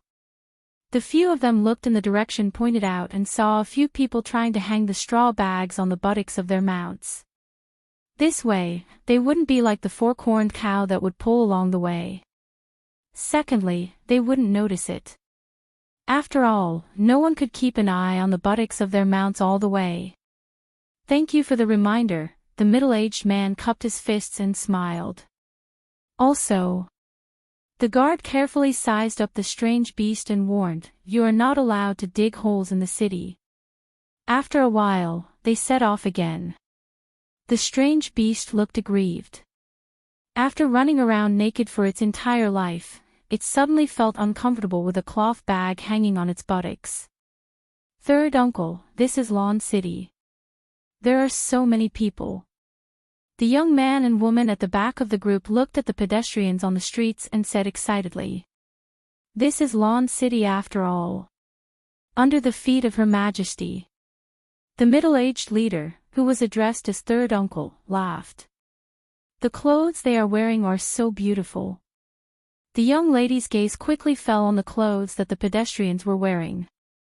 Although they were ordinary in the eyes of many, they were extremely tempting to a young lady who had just come out of the mountains. The middle-aged leader calculated in his mind and said dotingly, "After we sell the things, we can buy half a roll of cloth." The young man and girl behind him were the most talented youngsters in the village. They had attained the earth will level before the age of 16 and were much more promising than their parents' generation. This time, He brought this group of young men and women not only to buy New Year's goods, but also to find two old friends and see if they could participate in this year's lantern-grabbing contest. After walking forward for a while, the middle-aged leader revealed a puzzled expression. Why were all the cloth stores closed now? He got off his horse and asked around. Only then did he find out that due to the war this year, the caravans were all gone, so naturally the cloth shops were closed. This made the girl feel slightly regretful. However, the children in the mountains were not so spoiled. They quickly focused their attention elsewhere. What a fragrant smell! The young girl said in surprise. It smells even better than roasted rock worms. Not only did she smell it, but the others also smelled it. Just the smell alone was enough to whet their appetites. The smell is coming from the front. Very quickly, they found a shop that was tightly surrounded by people. Standing on their horses, they could see a rack in front of the shop. A jumping lamb leg was being roasted on it. Two skinny men, who didn't look like aboriginals, sprinkled some powder on the lamb leg every once in a while to make the aroma even more enticing. What's this for? Didn't you say that there are no more caravans? The middle-aged leader asked as he pulled one of the men. It's not a caravan. The man who was being pulled by the leader looked back at him, pointed to the signboard above the shop, and asked, Do you see the words on it? What's written on it? The middle-aged leader asked with a hint of respect. Although Dayo respected martial arts, literate people were also looked up to. What's written on it? The man beside him asked softly. I heard from them yesterday that it seems to be the Imperial family spice shop. The other man asked uncertainly. The Imperial family spice shop. Her Majesty's spice shop. The man in front turned around and repeated. What's a spice? The middle-aged leader asked again. At the mention of this topic, the man immediately perked up and said, Do you see the meat being roasted inside? Does the meat you roast smell so good? No. The middle-aged leader answered truthfully. That's it then. That's what spices do. When roasting meat, sprinkle some on it, and the aroma will immediately assail your nostrils. The taste will also make you want to swallow your tongue. The man seemed to be intoxicated as he spoke, as if he was reminiscing about the taste. How much is this spice? The middle-aged leader was a little tempted. I'm not sure, but it won't be cheap. The passerby looked at him and said, If you want to use it in the village, you might as well buy some salt. Then why are there so many people? The middle-aged leader felt strange. With so many people around, could it be that they were here to smell the aroma? After the lamb leg is roasted, it will be cut into thin slices and distributed to everyone. This is called tasting. Yes, tasting. So many people are waiting to taste a little, the passerby said after thinking for a while. That term wasn't easy to remember. This spice shop was naturally set up by Renbachien. Of the spices that were originally planted, 2 batches of sesame and 1 batch of cumin had already been produced. Only the pepper had just matured recently. As for the pepper and Chinese anise, it would take another 2 years to harvest them. However, when the sesame and pepper ripened naturally, Renbachien and the Empress were in Tianjing Basin. At this time, after the pepper ripened, they were taken out to be sold together. Besides the initial agreement with Tong Zhenye to sell a portion to him, the rest of the spices were used for the palace, and the first spice shop was opened. Pepper and cumin weighed the same as silver. In other words, 1 tael of silver could only buy 1 tael of cumin or pepper, which was only slightly more expensive than salt. Back on Earth, spices were worth the same weight as gold, but the difference was too big. After all, they couldn't be sold abroad now. In Dayo, even the officials didn't make much money. If they were calculated according to the weight of gold like in ancient times on Earth, a large portion of these spices would have rotted in the warehouse. Initially, Renbochin gathered about 1,000 mu of farmland. Among them, 200 mu of sesame, 200 mu of pepper, and 200 mu of cumin. The rest was planted with Chinese anise and Chinese pepper. This year, they produced about 50,000 caddies of sesame, 100,000 caddies of pepper, and 40,000 caddies of cumin. This was a total of more than 100,000 taels of silver. 600 mu of farmland could produce such an amount of output, which could be said to be a windfall. It had to be said that this world was indeed a fertile land. Even without fertilizer or meticulous farming, they could still produce such an output. This was almost impossible on Earth. Half a day later, a few aborigines tasted the roasted mutton and almost swallowed their tongues. They braced themselves to ask about the price of the cumin and Chinese pepper before leaving while drooling. The leader had a rough idea. Although the price wasn't low, it wasn't impossible to buy one tael of each for the people in the village to try. "I'm even hungrier," a young girl said with an aggrieved look. After eating such a piece of roasted mutton, her stomach was about to revolt. "Bear with it. Let's go see an old friend and ask about your situation," the middle-aged man said. The middle-aged man said as he led them through Jingyang Avenue. After asking around, they arrived in front of a mansion and knocked on the door. A moment later, they were welcomed in. "You want to participate in the lantern-grabbing contest? This isn't impossible. You are indeed talented, but there are many talented youths in Lon City. I'm afraid you won't be able to stand out among them. Especially in terms of martial arts, the disciples of those big families are much stronger than what you have learned. If you want to find a way out, I have a chance." A middle-aged man in the hall chatted enthusiastically with the leader for a while. After hearing the purpose of their visit, he pondered for a while and said, "What do you mean?" The leader's eyes lit up. He didn't want this pair of youths to be buried in the village.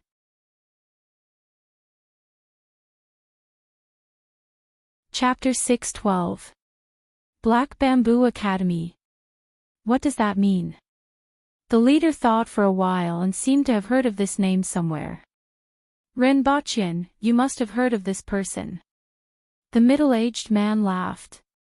"The husband chosen by Her Majesty." The leader suddenly realized why he felt that he had heard of this person before. He finally realized where he had heard of this person before. "I heard that he's a gigolo."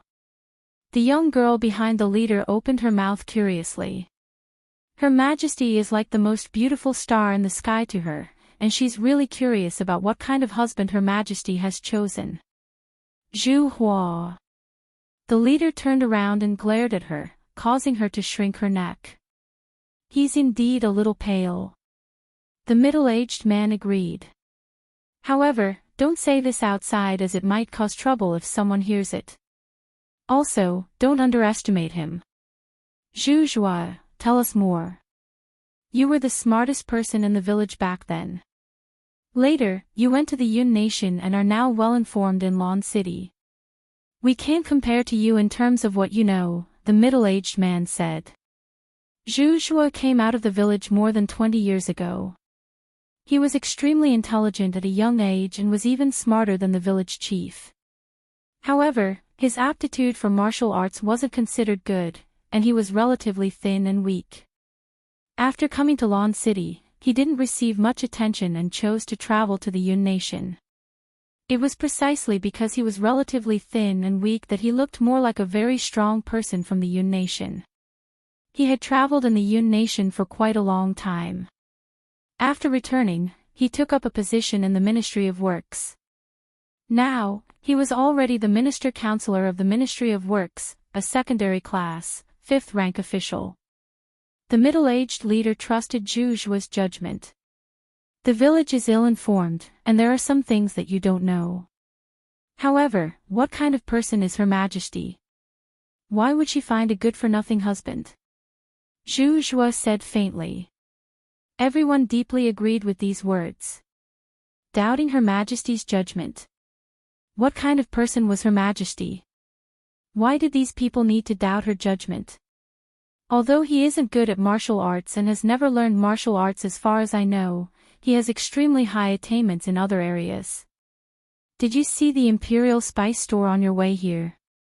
Today, the Ministry of Works is still promoting pumpkins, potatoes, sweet potatoes, and other crops that yield thousands of kilograms per moo. All of them were made by him. The few of them were expressionless. They lowered their heads and counted with their fingers, trying to figure out how much a few thousand caddies of land per moo was. This number was too big for them to comprehend. After counting his fingers and toes for a long time, the middle-aged man gasped. So many. Seeing their reactions, Zhu Zhuo also smiled. That's right. When I first found out, I was also shocked. As far as I know, the highest yielding crops in the Yun Nation and Great Xia are far inferior to this. Just this alone is enough to make his contributions. Apart from this, there is also a salt well. You should have heard of this. Dayo also has a salt well now, and it was created by Principal Ren and his men. If we only talk about these two things, they are just great contributions to Dayo and are not worth much attention. However, there was also the communication method that allowed people to communicate from thousands of kilometers away, the method of mining iron ore, the method of forging steel, and the various strange mechanical weapons used in the war with Great Xia. All of these were created by him. Recently, he even pacified Tianjing Basin. Even the shaved ice, glass, and mirrors in the city were made by him. Also, a few days ago, he made a bet with the Zhang family from the Yun Nation. He won against them in dyeing, brewing, and forging. You guys don't know much about the Zhang family, but I have heard a little about them and know their capabilities. Ren Baqian was able to win all three of the bets, which is already extremely astonishing. The few of them listened attentively. Even though they couldn't feel it in the village, from what the person in front of them said, it seemed like Ren Baqian had done a lot of amazing things. This person can be considered a genius, Zhu Zhuo said at the end with a little admiration in his voice. He saw many things when he was traveling outside. Therefore, he understood Ren Baqian's value better than others and was more optimistic about him than Tong Zhenye. This Black Bamboo Academy was established by him, and what is taught is what he has learned. Even though it doesn't talk about martial arts, it contains algebra and the way of nature. It's really amazing, Zhu Zhuo exclaimed in admiration. Just by looking at how he has done so many things and brought about so many changes in just over a year, you can see how amazing his knowledge is. Even though they can't learn martial arts there, it's still an excellent way out. Even though it's a waste of the talents of these two children, martial arts doesn't mean everything, especially in the future. There haven't been any changes in the 70 years since the founding of Dayo, but in the next few decades, as long as Ren Baqian is still around, there will definitely be changes in Dayo. The middle-aged leader was a little silent after listening. Zhu Zhuo's words moved him a little. However, with the talents of these two children, he was unwilling to let them give up on learning martial arts. It was such a pity for their talents. At this moment, Ren Baqian was strolling around the market. Recently, there were many aboriginals coming to Lan City to purchase things. At the same time, they also brought along a large number of mountain delicacies, such as many rare herbs and fruits, as well as some other rare treasures. For example, Ren Baqian found a leather bag that was the size of a fist when shrunk, but could fit a person when expanded. It was said to be the stomach of some kind of strange beast. Ren Baqian tried it and it was very sturdy. At least, he couldn't tear it. One had to know that he had the strength of 1,300 kilograms, so he knew how much this bag could withstand. Such a bag only cost 30 taels of silver. Just now, he saw someone selling a type of baby monkey called Tingling. When it matured, it would be 30 to 40 centimeters tall and covered with short golden hair. Its movements were as fast as lightning, and it had great strength. It was probably at the man-wool level. If it was fated, it could even reach the earth wheel level. Furthermore, it could understand human language and was very intelligent. Most importantly, it had excellent hearing. After training, it could be used as a hunter's assistant. The price wasn't high, only 500 taels of silver. Renbochin strolled around the market and bought a few novelty items before returning to the previous stall. He took a few gold ingots from the guard and threw them on the stall. There weren't any banknotes in Dayo. If he wanted to buy something expensive, he would have to carry a sack full of silver. Gold ingots were still more useful. This baby Tingling was only the size of a palm. It was covered with short brown hair and had a pair of eyes that looked like it came from a comic book. It looked extremely weird and its ears were also very large. Renbochin took the rope that was tied to the baby from the hands of the aboriginals. The baby Tingling nimbly jumped onto Renbochin's arm and looked at him eagerly. It grinned slightly and made chirping sounds. Little thing. Her Majesty might like it. Renbochin stretched out his fingers and rubbed the head of the baby Tingling. Then, the baby Tingling jumped onto his shoulder. Let's go back to the palace. Renbochin held the rope with one hand and allowed the little thing to squat on his shoulder. He then called for the guards beside him to return to the palace. After returning to the palace, Renbochin first went to Pingle Park to take a look. Two relatively dexterous palace maids were making Kongming lanterns. There was already a pile of finished products at the side. These were the lanterns that Renbochin was going to light up tomorrow night. 666, Renbochin felt that this number was quite auspicious. Then, he saw two black and white lumps rolling around on the ground. Renbochin immediately felt sad. Chapter 613. The Empress leaned on the couch with a wine glass in one hand and watched as Renbochin went in and out busily. The Ting-Ting cub that Renbochin had just bought was beside her with a wine pot on its head and claws. It looked pitiful and kept looking around with its round eyes. At this moment, Renbochin not only brought over all the pots and pans from the imperial kitchen, but also beef, mutton, 2 fish, and some fruits. The Empress didn't like to eat fish. Firstly, it didn't spit out bones. Secondly, she preferred to eat meat in big mouthfuls. However, Renbochin loved to eat and would always make braised fish every 3 to 5 days. Nowadays, the imperial kitchen was pretty good at making it. According to Renbochin, it could be compared to a 5-star chef. After all, the chefs in the imperial kitchen were originally talented in cooking. Their techniques and control of heat were also good. After Renbochin's guidance, they improved extremely quickly. Renbochin placed a chopping board on the stool, placed some beef on it, and cut it into slices. He then turned to the Empress and asked, "Your Majesty, do you know how to chop the stuffing?" "Me?" The Empress pointed at herself and found it funny. "Chop the stuffing. Your Majesty's delicate hands can't be touched by cooking oil, but it's fun to do it occasionally. Let's eat dumplings tonight." Renbochin wiped his hands with a piece of cloth. "Or do you prefer to chop the stuffing or knead the dumplings?" The Empress thought about it and actually didn't like either. However, seeing that he was in high spirits, she didn't want to dampen his spirits. She slowly walked over and took the kitchen knife from Renbochin's hands. The hall was filled with a series of sounds of the knife chopping on the chopping board. Those sounds seemed to be connected together, and there was no gap in the Empress's knife. Renbochin looked at it and exclaimed, "Your Majesty's knife technique is impenetrable. Even light can't shine through, let alone water." 30 seconds later, the Empress stuffed the knife into Renbochin's hands and saw that the chopping board was full of meat stuffing. Renbochin looked at the chopping board for a moment and couldn't help but say, "Your Majesty, this chopping board seems to be an inch thinner." "It's just a chopping board." The Empress disagreed. "That means that you have mixed the top layer of the chopping board with the sawdust and mixed it with the beef. Renbochin didn't know whether to laugh or cry. Now we don't even need to add vegetables.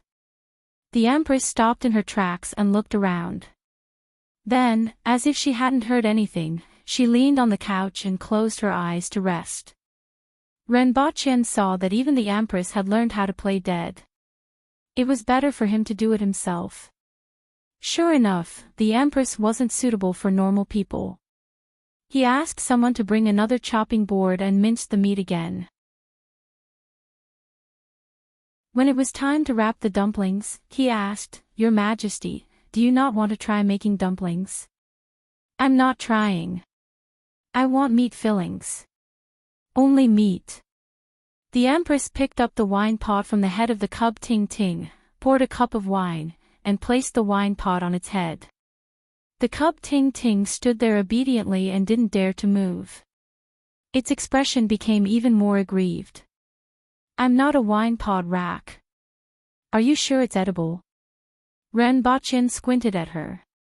"I have the final say," the Empress said as she glanced at him. After working for 4 hours, Renbochin's whole body was covered with white flour.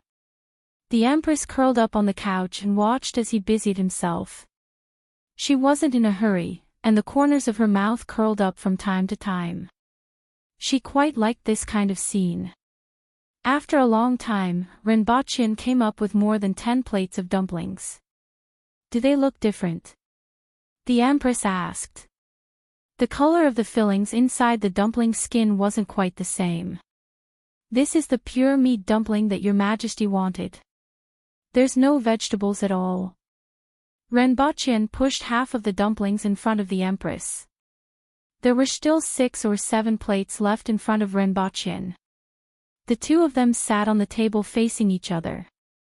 The Ting Ting Ting was finally freed, but it didn't dare to run away. It stood obediently at the side and looked at Renbochin with an expression that looked like it was waiting to be rescued from the abyss of suffering. 2 ounces of sorghum wine were poured into the dumplings, and the faint smell of dumplings mixed with the smell of wine. "Dayo doesn't seem to say Happy New Year?"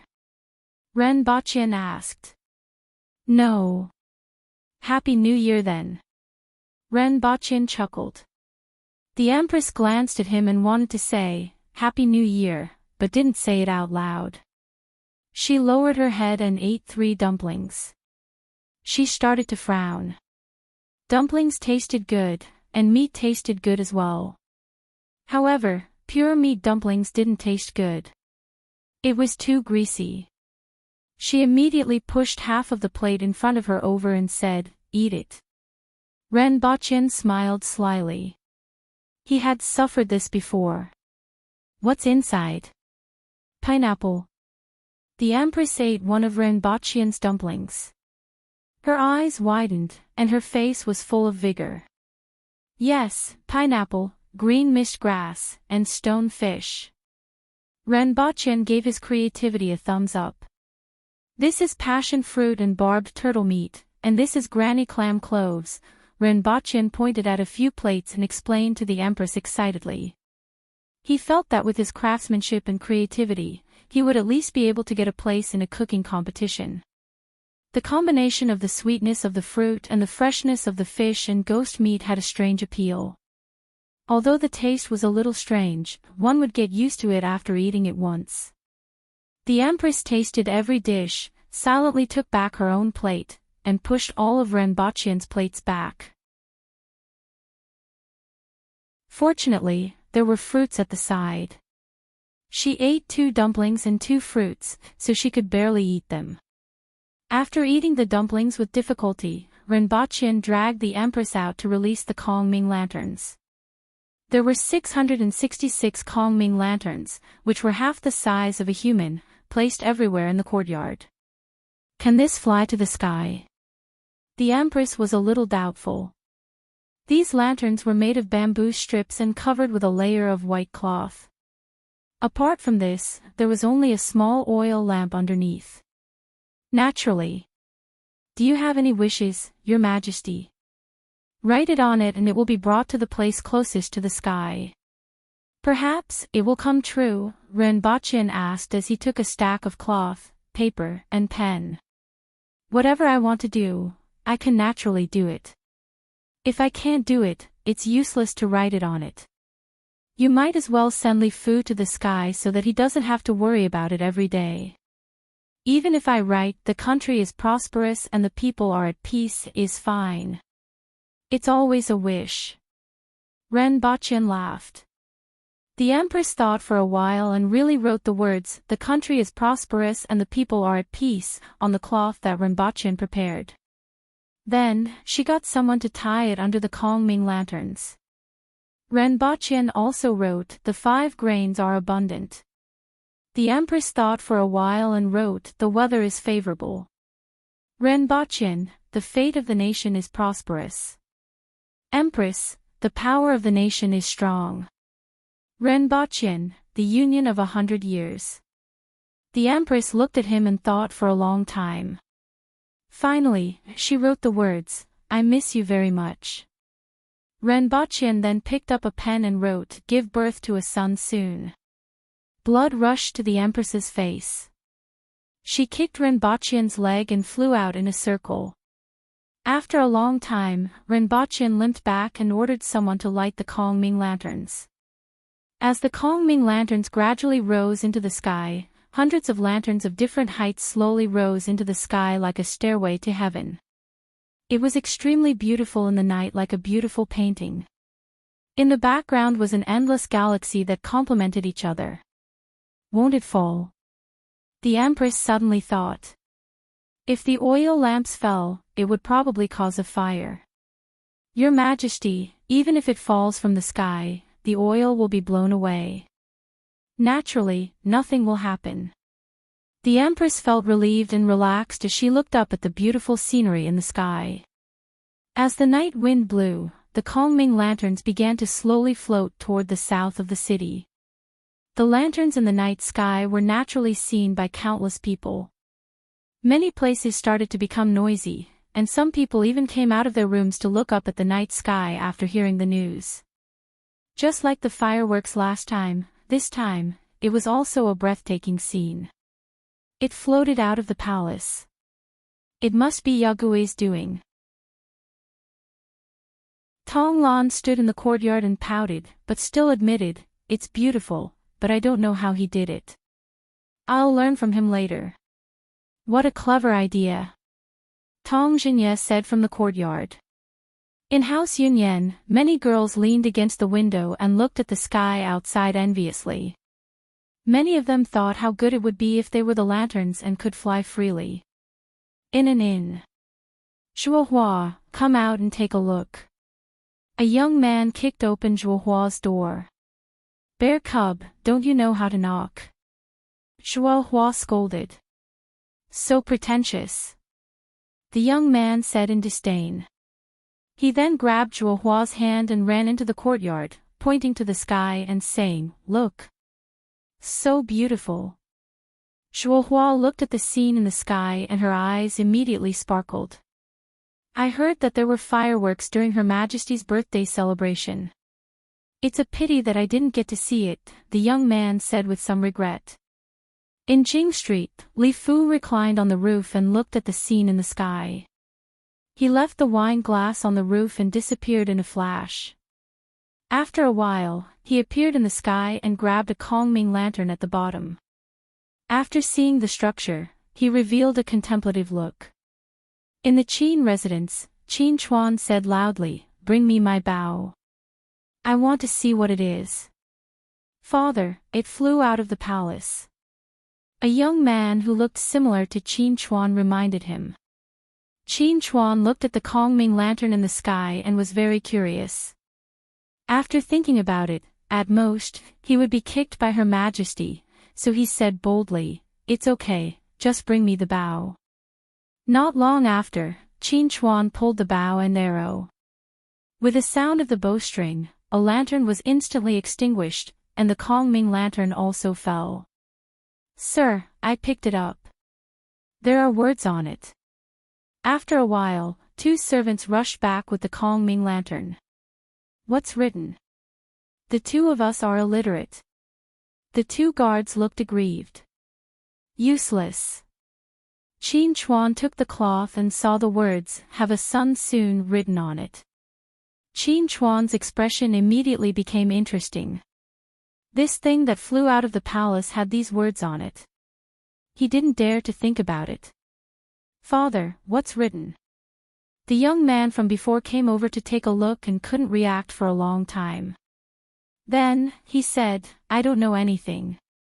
Qin Chuan immediately scolded, "Nonsense, I just found out." After thinking about it, it was better not to let others know about this. Otherwise, Her Majesty would fly into a rage out of humiliation. The next day, in the Shi residence, Shi Qing was surprised. "What? Have a son soon? Her Majesty and Renbachyan. Sir Qin, is this true? Why would I lie to you?" Qin Chuan's face was immediately filled with, "You actually suspect me? Why do you suspect me? When have I ever lied?"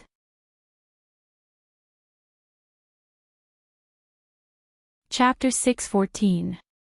2 days later, when they went to court again, everyone's faces were full of spirit. Everyone exchanged glances. "Have you heard? You heard it too. Is it true? It shouldn't be false. Who would dare to talk about this? Besides, it was Mr. Qin who said it." Everyone turned to look at Qin Chuan again. "What are you looking at?" Qin Chuan's face darkened when everyone looked at him. He cursed in his heart. How did the news spread so fast? He mustn't let His Majesty know that he was the one who spread the news. "Tong Jinye of the Ministry of Works, you have an opinion?" Ministry of Revenue Tu Wan sneered. "Lord Qin." The Minister of Justice squinted at him and asked, "What do you want to say?" The Minister of Rights raised his head and pointed his nose at Qin Chuan. The other officials glanced at Qin Chuan, then raised their heads to look at the sky. Although Qin Chuan was the Minister of War and was highly skilled, everyone present was a Cardinal Heaven expert. If they were to really fight, other than the Empress, Hongwu, and Shiwanya, the rest of them might not necessarily be afraid of anyone. Qin Chuan cursed in his heart. This sentence was like poking a hornet's nest. If he continued to speak, he would probably be surrounded and kicked. He turned his head away from the crowd. A wise man knows better than to fight when the odds are against him. Ha! A sneer reached his ears. He didn't need to turn his head to know that it was Tong Jinye, that old man. After the Empress arrived, everyone looked at her strangely from time to time. "What? What happened?" the Empress asked coldly. She felt that the atmosphere in the imperial court today was a little strange. "I'm fine. The country is prosperous and the people are at peace. Everything is great," Shi Qing said. "No one has anything to report?" the Empress asked again. "No." "Then why are you all looking at me?" Everyone lowered their heads to look for ants on the ground. "Raise your heads," the Empress said coldly. "What exactly happened? Or can't you tell me?" "Your Majesty, it's really nothing," everyone said. What could possibly happen? For the past 2 days, rumors had been flying everywhere. Everyone was gossiping. However, could he tell the Empress about the contents of the gossip? What should he say about this? "Since there's nothing else, all of you may leave," the Empress said. "Your Majesty." Shikohai spoke. The moment this junior elder, who had been well behaved for the past year, spoke, everyone turned to look at him. Qin Chuan's heart was in his throat. "Junior elder, please speak." Seeing that Shikohai had spoken, the Empress's expression softened a little. "I feel that since Principal Ren and Her Majesty haven't gotten married yet, it isn't appropriate for you to stay in the palace. Why don't you grant Principal Ren a temporary residence?" Shikohai suggested. "What's wrong with it?" the Empress asked. "It's inappropriate." Shikohai lowered his head. "Where's the gift?" The Aboriginals have never had such etiquette. Could it be that you are using the etiquette of Great Xia to request me? The Empress said coldly. Shikohai broke out in a cold sweat when he heard this. I wouldn't dare. It was true that the Aboriginals did not forbid living together before marriage. However, Her Majesty was the current emperor, so it was easy for others to gossip about her. Seeing the Empress's attitude, everyone swallowed their words. Who are you to question my private affairs? If there's nothing else, all of you can leave, the Empress said impatiently. After everyone left, the Empress returned to her quarters and called Xianzhu over. Go and investigate. During the court session today, I saw that they were behaving strangely. Are they hiding something from me? The Empress said. Yes. Xianzhu immediately accepted the order and left. 4 hours later, Xianzhu returned again. After listening to her story, the Empress's face immediately turned black. No wonder everyone was behaving strangely today. No wonder Shikohai said those words. Damn that Qin Chuan. Immediately, she appeared in the sky above the Ministry of War in a few flashes. Her cold voice that was filled with anger reverberated throughout half of Lan City like a clap of thunder. Qin Chuan, you ignorant old man, come out now. When Qin Chuan came out, the Empress didn't say a word and slapped him with her palm. The air rippled as if a huge transparent palm print had appeared. Seeing that the situation wasn't good, Qin Chuan broke into a run and asked, Your Majesty, what did I do wrong? How dare you run? The Empress was furious.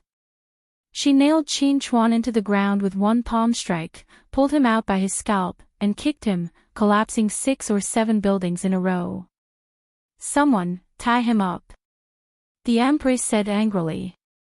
Your Majesty, what did Sir Qin do wrong? The officer from the Ministry of War quickly asked. Spreading rumors. The Empress's face was unsightly.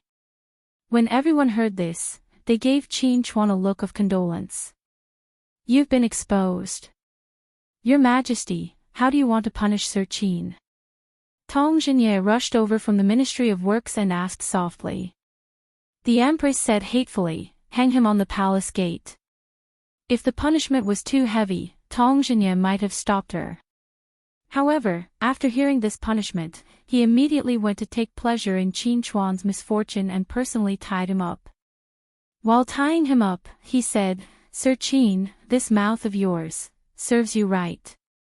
You even dare to talk about Her Majesty's private affairs. You are too daring. Who asked you to watch your mouth? Hang him on the city gate for 3 to 5 days, 10 to 15 days, and wake up. Qin Chuan glared at Tong Jinye with a bloody nose and swollen face. The Empress's face turned black again. Just now, she said that Qin Chuan spread rumors, but when it came to Tong Jinye, it became his private affairs. Those who didn't know better would think that what Qin Chuan said was true, and she flew into a rage out of humiliation. After kicking Qin Chuan to the wall, the Empress said fiercely, Someone, hang Qin Chuan on the palace gate. No one is allowed to let him down unless I say so. After finishing her sentence, she stomped her feet and disappeared. She still felt angry when she returned to the palace. No matter who it was, they wouldn't be in a good mood after being criticized for no reason. Furthermore, Qin Chuan was a blabbermouth that spread everywhere. Not long after, Renbaqian returned to the palace after school. He saw Qin Chuan hanging on the city gate with Tong Jinye and a few people from the Ministry of Works watching. He immediately laughed and asked, How did Sir Qin anger Her Majesty this time? Tong Jinye looked at Renbaqian strangely and said, Sir Qin's behavior has something to do with Sir Ren. Renbaqian immediately felt strange and asked, What does it have to do with me? Tong Jinye smiled ambiguously and said, Sir Qin spread the matter between you and Her Majesty everywhere, which angered Her Majesty. After all, it's between you and Her Majesty. Do you think it has anything to do with you? Renbaqian felt even more strange. The matter between him and Her Majesty had been spread for a year. What else could it be? Tong Jinye immediately made a gesture. Have a son soon. Renbochan heard this and laughed mischievously. Soon after, he realized that something was amiss. How did Qin Chuan know? What did he spread to the outside world? After thinking it through, Renbochan immediately spat and said, serves him right. Tong Jinye deeply agreed with him. Renbochan didn't even look at Qin Chuan and entered the palace. When he returned and saw the Empress, he acted as if he didn't know anything. This was to prevent the Empress from venting her anger on him.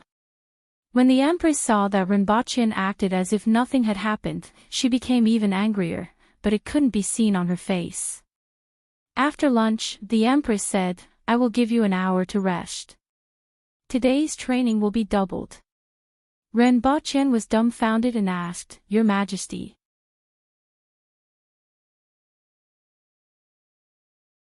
Chapter 6:15. A few days after the new year, a group of hundreds of carriages and horses arrived at Lan City under the escort of soldiers. From afar, they saw Zhang Junjing and a few others waiting at the city gate. This group of people were mostly burly men, ranging in age from 17 to 70 years old. All of them looked tired. Although they had arrived at their destination, they didn't look excited. Instead, they felt uneasy. Second uncle, it must have been hard on you for the long journey. Zhang Junjing brought Zhang Heqi and Zhang Heju to greet them. A white-haired, exhausted old man came down from the carriage. This group of people were the craftsmen of the Zhang family. Many of them were well-known figures in the manufacturing industry. After Zhang Junjing lost the bet, they received the letter and discussed it before heading to Lan City. After traveling through many places, they finally arrived after a month. The old man didn't answer. He first looked up at Lan City, which was close at hand, and then said, Let's talk after entering the city. He turned to a burly man riding on a four-corned cow and said, Thank you for escorting us all the way. Someone, bring the things here. As he spoke, someone brought over a plate of silver ingots. Thank you for your hard work these days. This is a small token of my appreciation. Please have a drink. The old man smiled. The burly man looked at the plate of silver ingots and waved his hand to let someone take it. It was the Protector General who ordered us to escort you. Otherwise, I'm afraid you wouldn't have reached Lan City. After saying that, he ignored the group of people and left with them. After a while, Zhang Junjing brought everyone to a house that had been prepared beforehand. Then, the old man brought 6 or 7 people to sit with Zhang Junjing in a house. I have already read the letter. Tell me more in detail, the old man said. Then, Zhang Junjing explained the details of the bet. After that, he carefully took out a heavy box from the cabinet and placed it on the table. After opening it, there were torsion springs of various sizes inside. Second uncle, look. This is what he made. A few people beside the old man couldn't help but take out the torsion springs and examine them carefully. The old man observed for a long time before sighing. Amazing. I didn't expect someone to do this better than thousands of craftsmen of the Zhang family. Since we have lost the bet, we have to be willing to accept the loss. The Zhang family will work for this person. However, this matter involves the safety of thousands of our Zhang family members. In your opinion, what do you think of this person? Zhang Junjing pondered for a moment before he slowly said, although he looks ordinary, there's a universe in his stomach. Your evaluation is not low. This person looks ordinary and doesn't stand out at all. However, his methods were indeed very vicious. Putting everything else aside, just the title of Poison Warrior alone was exchanged for countless lives. Furthermore, they were also very proficient in manufacturing machinery.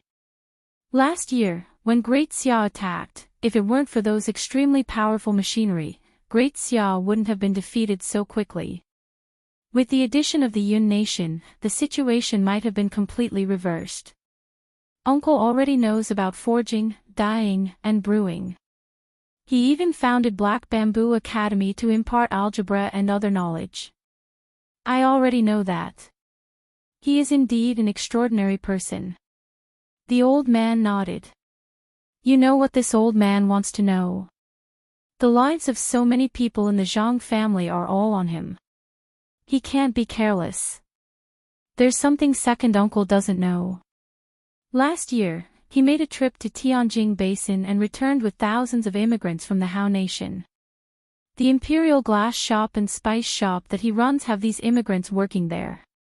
In addition, there are also a few in the Imperial Beast Garden and the Palace. I once inquired with those Hao Nation immigrants, but the information I obtained was very limited.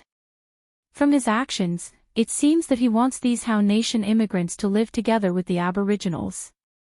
It seems that he prefers to use people who aren't Aboriginals. After all, he isn't an Aboriginal, the old man said. As for his temperament, he doesn't seem like a cold-blooded person. However, the most important thing is whether our Zhang family is valuable or not. Second uncle still needs to see for himself, Zhang Junjing said. We have to meet him since he is here. Make the arrangements, the old man said. In fact, Ren Baqian already knew of their arrival before they entered the city. He received the visiting card the next day and met them in a tea house. In addition to Zhang Junjing, his second uncle, Zhang Zishan, and several old craftsmen from the Zhang family were there. Seeing that Ren Baqian was so young, even though everyone already knew about him, they still had doubts in their hearts. How could someone so old learn so many things? Principal Ren, I'm Zhang Zishan. This is the first time we've met, and we're here to discuss the Zhang family's matters. Zhang Zishan stood up to welcome Ren Baqian. Ren Baqian nodded and sat opposite everyone. I'm a boorish man who doesn't know much and can't speak. I just want to know how Principal Ren intends to settle the Zhang family. What can you give us? Zhang Zishan went straight to the point and placed himself in a lower position. Ren Baqian laughed, looked at them, and said, Isn't it too late for you to ask about a bet and a loss? After Ren Baqian finished speaking, their faces immediately changed. Zhang Zishan's expression changed, and he said, Principal Ren, you misunderstood. The Zhang family isn't bargaining, but we want to know how we will be settled. After all, this concerns the lives of thousands of people in the Zhang family. There are many opinions in the Zhang family, and we just hope that Principal Ren can make it clear so that we have some ideas. Senior, you're not a boorish man. Ren Baqian laughed. Dayo lacks everything, including talent and ordinary skills. You will naturally have a place to use your skills here. Whatever the Zhang family knows, you have to bring over and develop this industry. However, Dayo isn't the Yun nation, and I can't bring over the Yun nation's methods. It's impossible to control all aspects because the best things are in my head.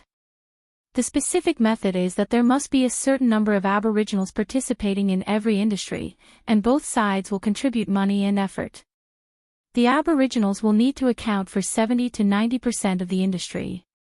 It doesn't seem like much, but if it goes any higher, I'm afraid that people will be jealous. Furthermore, this is an entire nation, and only our two sides are doing it. What does this represent? This is a monopoly of a certain industry in a country. Of course, this will slowly be liberalized in the future, but that's a matter for the future. If we do this, I'm afraid that the Zhang family will be swallowed alive in a few years, Zhang Zishan said in a deep voice. The others didn't look too good either. According to Ren Baqian, it was equivalent to the Zhang family handing over all their skills and owning a small portion of each industry. After a few years, when these industries developed in Dayo and the Aboriginals thoroughly grasped them, the Zhang family would really have nothing to do with it. I said before that the best things are in my head and not in your hands. Don't think too highly of yourself, Ren Baqian said unhurriedly. In fact, he understood the Zhang family's concerns, but his words weren't forgiving at all.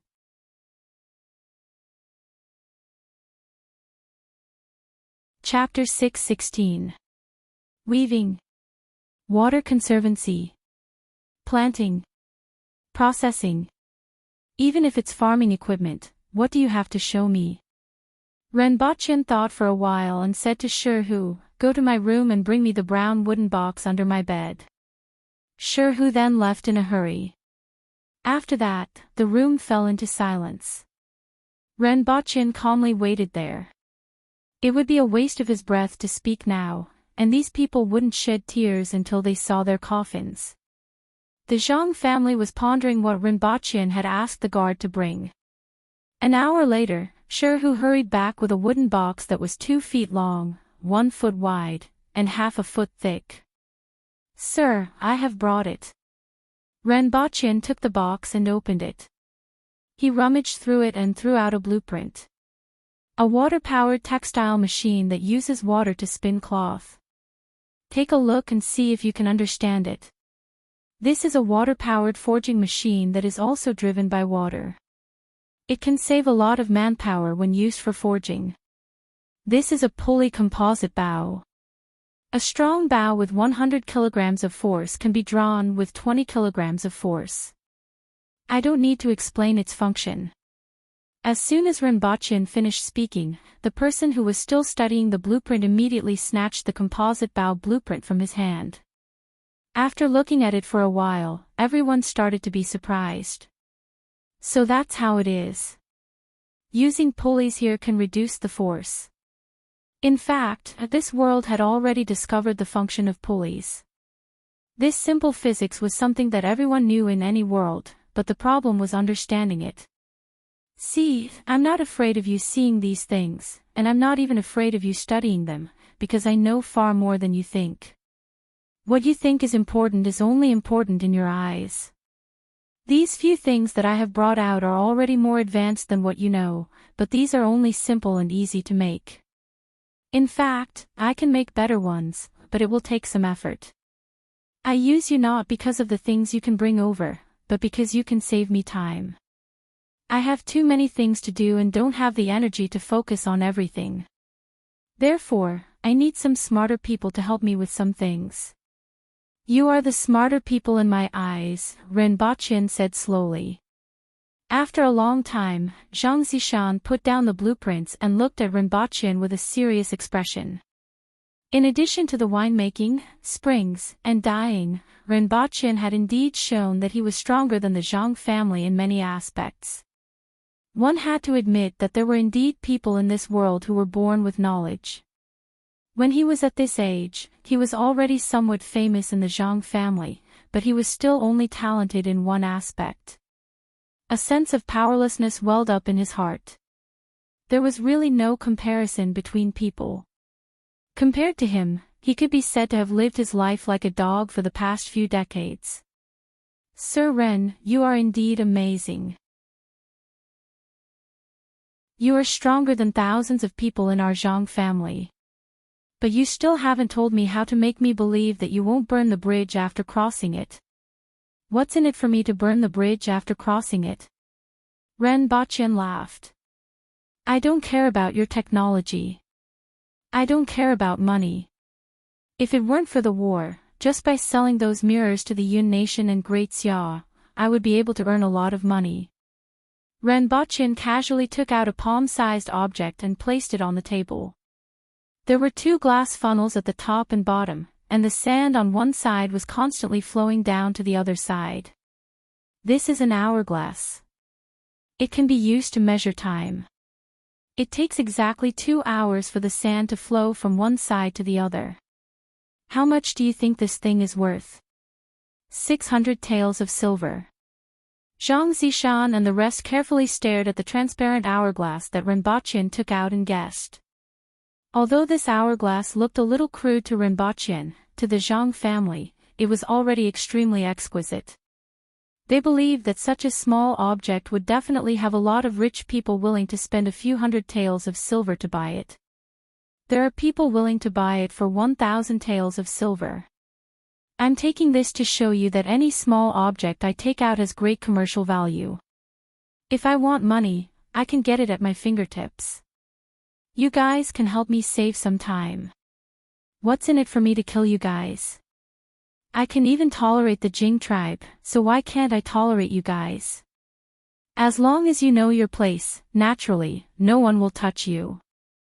I can also recommend you guys to the Ministry of Works. You should know about the Jing tribe, right? Ren Baqian looked at Zhang Junjing. What I want is for the Jing tribe and the Aboriginals to live under the same sky. Therefore, I will gradually raise the status of the Jing tribe, and you guys can receive the same treatment as the Jing tribe. Sir Ren is from the Jing tribe? Zhang Zishan asked. In your eyes, I'm just a family. Don't use your thoughts to guess what I'm thinking. Ren Baqian shook his head. His words were full of condescension. I'm looking at the future of this world. The Zhang family indeed didn't know what Ren Baqian was thinking, but his tone made them feel as if he was standing in the clouds and looking down at them. He was simply an arrogant lunatic. Did he think he was a god? Your Zhang family has already sent over the name list, yet you're asking about this now.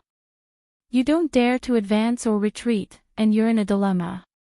This isn't the demeanor of a family that has been passed down for hundreds of years, Ren Baqian said with a smile. Zhang Zishan didn't look good even though what Ren Baqian said was true. However, he really couldn't do anything about it. After all, the lives of the thousands of people in the Zhang family were at stake, and he had to be careful. Even now, the Zhang family was still quarreling incessantly. I'll give you another promise. The Zhang family can choose one industry or technology as its core and establish itself. Ren Baqian smiled. Sure enough, as soon as he said this, everyone in the Zhang family showed a trace of joy. Ren Baqian sighed in his heart. The thinking of the people in this era was limited, and no matter what family it was inevitable. They didn't think about the industry they chose. If they mastered more advanced technology, the entire Zhang family could collapse at any time. In fact, the Zhang family might have understood this, but they still chose to do so. They needed to hold on to something tightly, as if this would make them feel that their lives were in their hands. Sir Ren, there's no need for this, Zhang Junjing suddenly said. Everyone in the Zhang family immediately turned their heads and glared at him, looking puzzled. Junjing, since when can you make decisions for the Zhang family? Zhang Zishan shouted. Second uncle, I'll tell you later. Zhang Junjing shook his head slightly and cupped his hands toward Ren Baqian. Sir Ren, this time, we're petty. The Zhang family is willing to believe in your sincerity. With your status, you naturally wouldn't lie to us. I only hope that you'll be generous with your teachings in the future. Ren Baqian smiled. There was finally someone in the Zhang family who understood. The Zhang family can look for me after you've thought it through. Seeing that the others were still puzzled, Ren Baqian got up and left with his guards. After Ren Baqian left, the Zhang family had a dispute in the restaurant. In the end, Zhang Junjing still managed to convince everyone. The next day, he found Ren Baqian, and the Zhang family completely submitted to him. Of course, they were nominally under the Empress. Since then, Ren Baqian had a large number of skilled craftsmen under him. The first thing Ren Baqian did after the Zhang family submitted to him was to mobilize some Baihu from Tianjing Basin and head to the Yun Nation with his subordinates. With the power that the Zhang family had developed in the Yun Nation for hundreds of years as spies, these Baihu could easily infiltrate the major cities of the Yun Nation.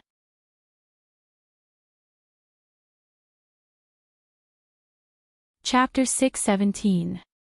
The Zhang family had pledged allegiance to Ren Baqian, and everyone wanted to learn something from him. After all, Ren Baqian had proven that he could completely crush the Zhang family in many aspects of technology. Those things that the Zhang family had were nothing in his eyes. Even though the Zhang family had such intentions, the blueprint that Ren Baqian gave them still gave them a fright. They didn't have the time to ponder whether it was a good or bad thing to tie the lives of thousands of Zhang family members to Renbachyan. This is the blueprint of the clock tower. There are 3 hands of different lengths on the clock dial, which are the hour hand, minute hand, and second hand. This clock dial divides the day into 24 hours, and each hour is divided into 2.5 hours. When the minute hand moves 1 round, the hour hand will move 1.5 hours. 2 rounds will be 2 hours. When the second hand moves 1 round, the minute hand will move 1 small space. It seems to have the same function as a sundial. More than a dozen people from the Zhang family gathered in a circle and looked at the blueprint in the middle. This world mainly used a sundial to measure time.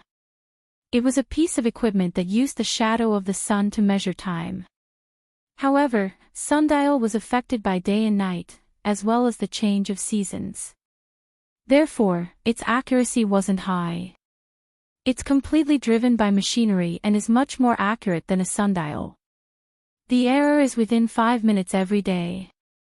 In theory, it can achieve an even smaller error, Renbachyan said faintly as he sat in his school office with his feet on the table. The most important thing is that this clock tower isn't limited by time and can be seen regardless of day or night. Moreover, it's simple and clear. It's perfect for measuring time, Renbachyan said. If that's the case, it's much more convenient than a sundial. However, the structure is 100 or even 1,000 times more complicated. How is this made? What's the use of this mechanism? Why is there a lock here? Soon, everyone couldn't be bothered with Renbachyan anymore as they discussed in low voices. It's written here as an escape mechanism. As the name suggests, it's an escape mechanism. We have to see how it is made. Never heard of it. What's the one below? Most of the people from the Zhang family who came this time were craftsmen, and they were very enthusiastic about this new thing. This is the most important structure of the clock tower. We already have all the blueprints, so it shouldn't be difficult for us to deduce what we don't understand. I hope you can figure it out as soon as possible. This clock tower is more than 60 meters tall and will become a landmark in Lan City. Everyone who comes to Lan City will see this clock tower as soon as they see it. The name of the Zhang family will also be known and remembered by everyone.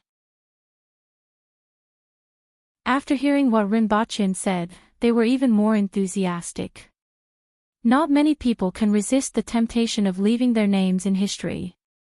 You have to study it and shrink it to the size of a human head or even smaller, Renbachyan continued. We will try our best. Zhang Junjing cupped his fists. I always thought that your Zhang clan had the best craftsmen. As long as someone can do it, we can definitely do it too. Zhang Zishan said decisively. I like your confidence. If you need any manpower or materials, just let me know. I just hope to see the goods as soon as possible. Renbachyan laughed. Zhang Zishan's words made him a little fond of the Zhang family. Sir Ren, please find a quiet residence for us. Hundreds of people can't even sleep well in that courtyard, Zhang Zishan immediately said. I have neglected this matter. I will get someone to arrange it for you in a while. Let's stay at Jing Street, which is adjacent to the Jing tribe. You will be more comfortable there, Renbachyan said after some thought. Thank you. The Zhang family didn't have any objections to living in Jing Street. After all, they were surrounded by Jing tribe people who looked the same. Compared to the fierce-looking aboriginals, it was much better. Moreover, it wouldn't be easy for others to find trouble with them. After the Zhang family left, Renbachyan returned to the palace to see the Empress. As soon as he opened his mouth to greet her, she stretched out her finger and shot a grape-sized fruit into his throat. This time, the purplish-green fruit is very sweet, the Empress said with satisfaction. Cough cough, cough cough, cough cough cough cough cough cough cough. Renbachyan felt like he was suffocating. That grape was directly stuck in his windpipe. Seeing that his situation wasn't good, the Empress flashed and slapped his back. The grape was spat out again, hit the ground, and bounced up to hit Qing Yuan in the eye. Ouch! Qing Yuan was also shocked. Cough cough, Your Majesty, this purplish-green fruit of yours is indeed not something that ordinary people can enjoy. Ren Baqian's face turned red. When he finally calmed down, he looked at the fruit on the plate held by Lisan's cub, Golden Retriever, and felt guilty. He had almost choked to death by such an inconspicuous fruit just now. A few days ago, the Empress gave Lisan's cub a few names. They were Dove, Ferrero, and Ergote. Ren Baqian also gave it a name, Jean Gang, and finally made a compromise with Golden Retriever, Ungrateful. The Empress snorted softly and floated back to the couch, ignoring him. Ren Baqian stood in place and touched his neck before stepping forward and saying, Your Majesty, I have just given the clock tower blueprint to the Zhang family. When the time comes, we will be able to build a lighthouse in the center of Lan City that everyone can see when they look up. The Empress had always been interested in such topics. She quickly forgot that she almost tortured Ren Baqian to death with a fruit and began to excitedly discuss where to build the lighthouse. The Empress's idea was to build it in the square in front of the palace, but Ren Baqian felt that it wasn't appropriate. The lighthouse in the plan was about 60 meters tall, and it could be said to have a panoramic view of the palace from there. It wasn't suitable to be too close to the palace. The Empress thought about it and felt that what Ren Baqian said made sense. The two of them took out the blueprint of Lan City and compared it for the whole afternoon. At first, they planned to tear down a small area near Jingyang Street and make a turntable square with the lighthouse in the middle.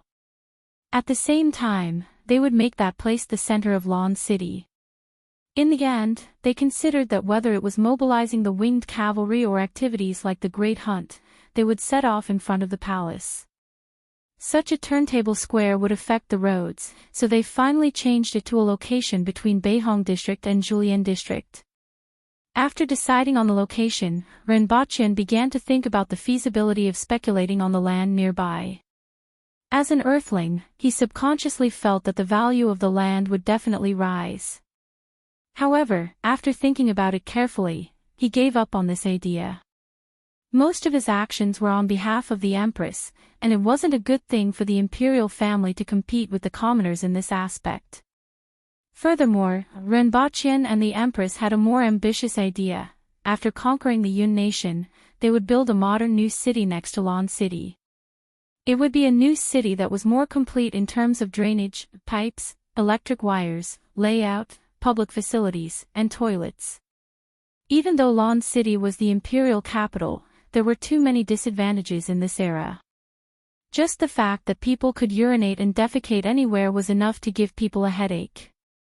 From Great Elder Shurqing to the peddlers and pawns, no one cared about this matter.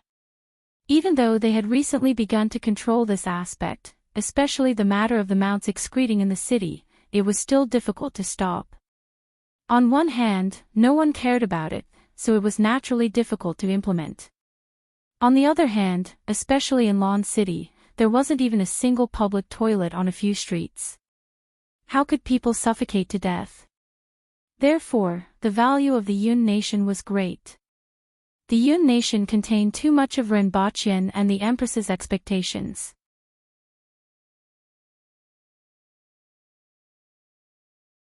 Chapter 6:18. Qing Lian sat lazily on the branch and opened the letter in her hand. A line of words came into her eyes. Do you want fame, wealth, and status? Do you want to know the mysteries of this world? If you want, I can give them to you. Go and find them. I've put everything there. Humph, how arrogant. Qing Lian snorted coldly, then continued to read the entire content. She gently swung the branch, carefully folded the letter into a paper airplane, and threw it into the distance. A person jumped up from under the tree and caught the paper airplane in his hand. Your habit of throwing things around is not good. How about it? What do you think? You're either an egomaniac or a big liar. Qing Lian said disdainfully. I know you've suffered a little, but don't let this blind you. Su Qing said with a smile under the tree. Hearing this, Qing Lian's face immediately turned livid. At that time, she just wanted to watch a good show, but she didn't expect that kind of encounter. If she could do it all over again, she would choose to leave the imperial capital far away and never stay for a moment. Sword, come! Qing Lian shouted softly, and a green light descended from the sky. Then, like a flying immortal, it stabbed toward Su Qing from head to toe. You can't blame me for this. Forget it, I won't mention it in the future. Su Qing quickly dodged, only to see that there was a bottomless hole where he was originally. If you mention it again, don't blame me for opening a hole above and below for you. Qing Lian sneered. Su Qing's face was serious. I always feel that you seem to have said something extraordinary. Get lost. But you'd better not underestimate him. This person is not simple, and I can't figure him out. Su Qing changed the topic again. He said those words at Qi Zixiao's birthday celebration. It's been almost 3 months now, and he suddenly showed it to me. What exactly is his intention? Aren't you interested? Su Qing raised the letter in his hand with a surprised look. Qing Lian obviously liked to join in on the fun. It was said that there was a treasure map left behind by a master. She chased after it for 2 years and fought several bloody battles before she finally snatched the underwear left behind by that master. 1,200 pieces, do you think I'm a fool? Only a fool would look for it. It's impossible to gather them all, Qing Lian said disdainfully. Cough, cough. Su Qing coughed awkwardly. You sent someone to look for him. Qing Lian re-examined Su Qing. She didn't realize that he was so stupid before. You don't have to gather 1,200 pieces to find the address. What do you want me to do? You look like you're constipated, Qing Lian said with a frown. I want you to go to Lawn City and look for someone. Su Qing finally said something. Who? Qing Lian asked. Ning Kaichen is a sword master just like you. The spiritual sword in his hand is called Green Pearl, and his strength is equivalent to the Earth Embryo realm. Ning Kaichen and is Qing and is Ning. Some of the things in his hands are things that we must obtain. Su Qing took out a portrait from his bosom. It was a portrait of a delicate and pretty scholar. In addition, tell Dayo that the new emperor has already ascended to the throne and has recruited 400,000 new soldiers to fill the various regions. Also, transfer the veteran soldiers from the various cities to the border. At the same time, tell Dayo that the new emperor has ascended to the throne and recruited 400,000 new soldiers. Together with the remaining 180,000 soldiers in Tiesua Pass, we have another 500,000 soldiers. This is also the final strength of Great Xia. This will be the last glory of Great Xia. Su Qing looked at the sky. In other words, your plan is about to begin.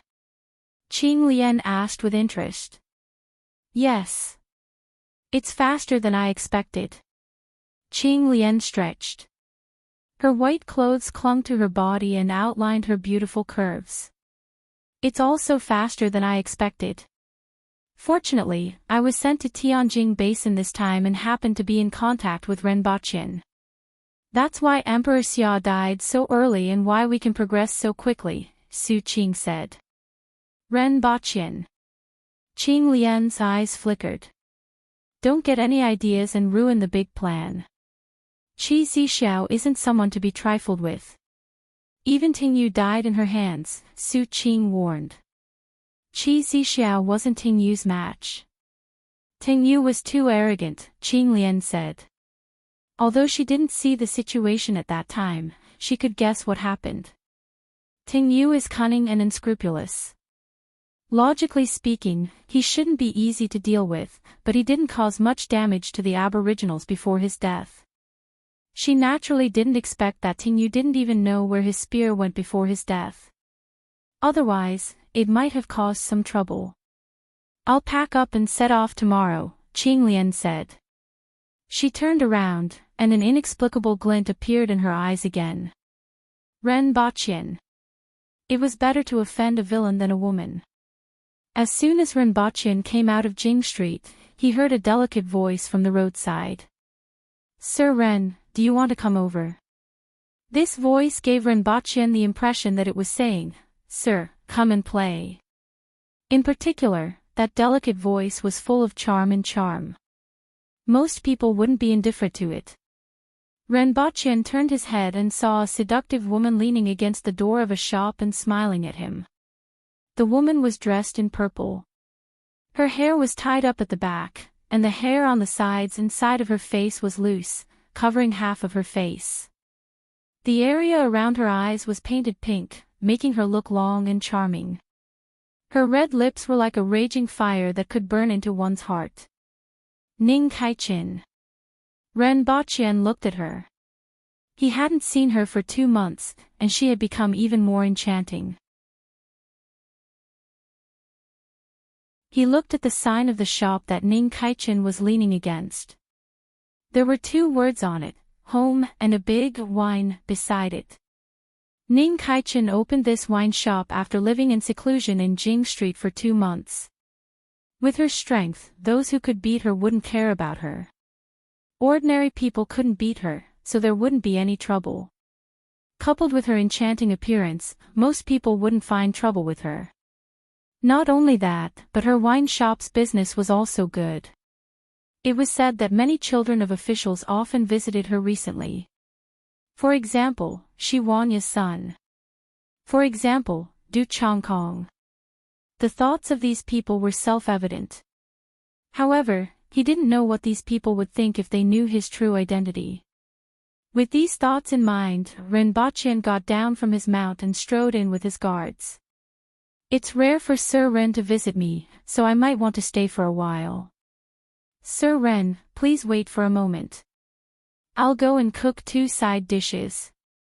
Ning Caichen's voice was soft and charming, and her eyes were almost dripping water. Shi Hu and the others who were behind Ren Baqian clearly knew his identity, but they still couldn't help but feel thirsty. Going after knowing the man. Should I go after him or not? The scales in their hearts swayed up and down as they stared fixedly at Ning Kaichin. Cough, just sit for a while. There's no need to trouble yourself. Ren Baqian's cough finally woke everyone up. If he didn't wake them up, Shi Hu was afraid that he would be drooling. Even after being woken up by Ren Baqian, their hearts were still swaying. Finally, they turned their heads to the side with a look of regret. If it was a woman, they would snatch her back even if their legs were broken. Unfortunately, it was a man. Even so, they still wanted to go after knowing the man. You seem to be in good condition. Ren Baqian looked around and said. The wine shop wasn't big, and there were 6 tables downstairs. There were flowers everywhere, and it was obvious that they were changed every day. I'm alone and drifting like duckweed. What can I do even if I look fresh? Ning Kaichin said faintly. Ren Baqian didn't dare to answer and pretended not to hear her. If Sir Ren has nothing to do, you might as well come and visit me. After all, we are old friends and can talk to me, Ning Kaichin said. I'm busy.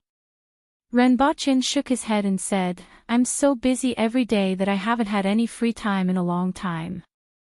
If Sir Ren has any troubles, you might as well tell me. I might be able to help, Ning Kaichin said softly. At this moment, she slowed down her voice, which was soft and gentle, as if it was brushing against the tip of one's heart. Ren Baqian thought to himself that she was formidable. If one didn't know her roots, he was afraid that not many people would be able to resist her. After Ning Caichen's temperament changed, she was even more of a woman than a woman. After sitting in Ning Caichen's wine shop for 30 minutes, Ren Baqian left with his men. After coming out, Sherhu couldn't help but smack his lips and say, "Oh my, this guy. I want to tie him up and bring him back to get married." Renbochin turned his head and looked at Sherhu with disgust. With a face full of resentment, he said, "I didn't expect you to be like this, Sherhu. Stay away from me. He is much more seductive than the women in the village." Sherhu thought about it and felt conflicted.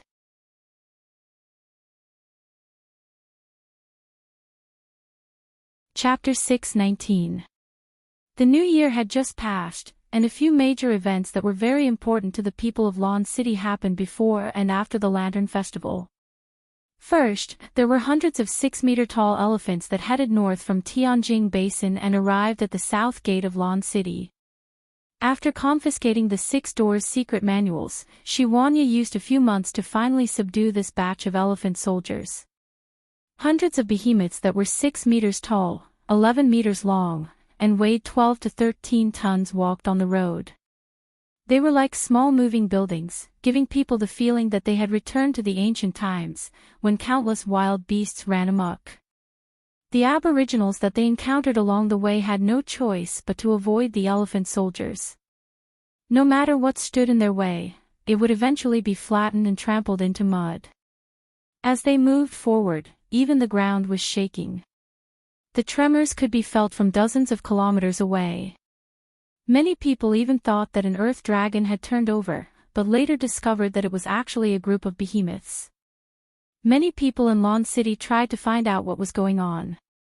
Finally, news came from the city gate, and many people immediately ran out of the city to watch.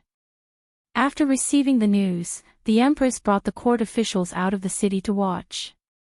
In fact, she had received the news the night before, and there was even a conversation at that time. "Your Majesty, those elephant soldiers will arrive in Lawn City tomorrow." After receiving the news, Renbochin returned to the palace in high spirits and reported to the Empress. "Oh," the Empress responded and understood.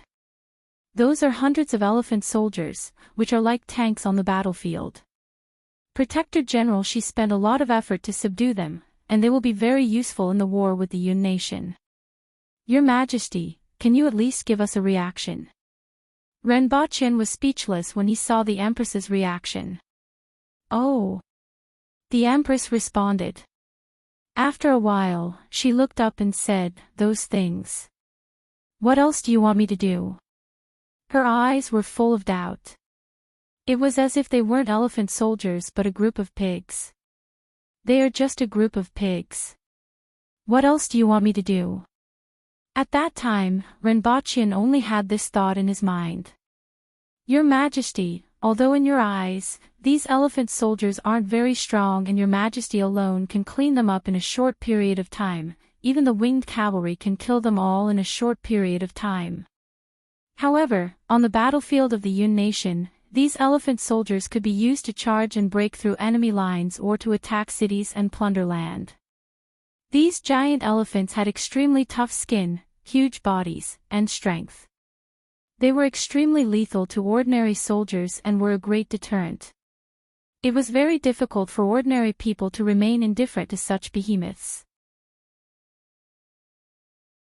As such, this was an opportunity to show the people of Lawn City how powerful our army was. It was also to let them have a strong confidence in the war ahead and that they would definitely win. Just like on Earth, many countries would expose some of their weapons to the people every once in a while to increase the confidence and pride of the people in the country and to deter the enemy. We don't need deterrence right now.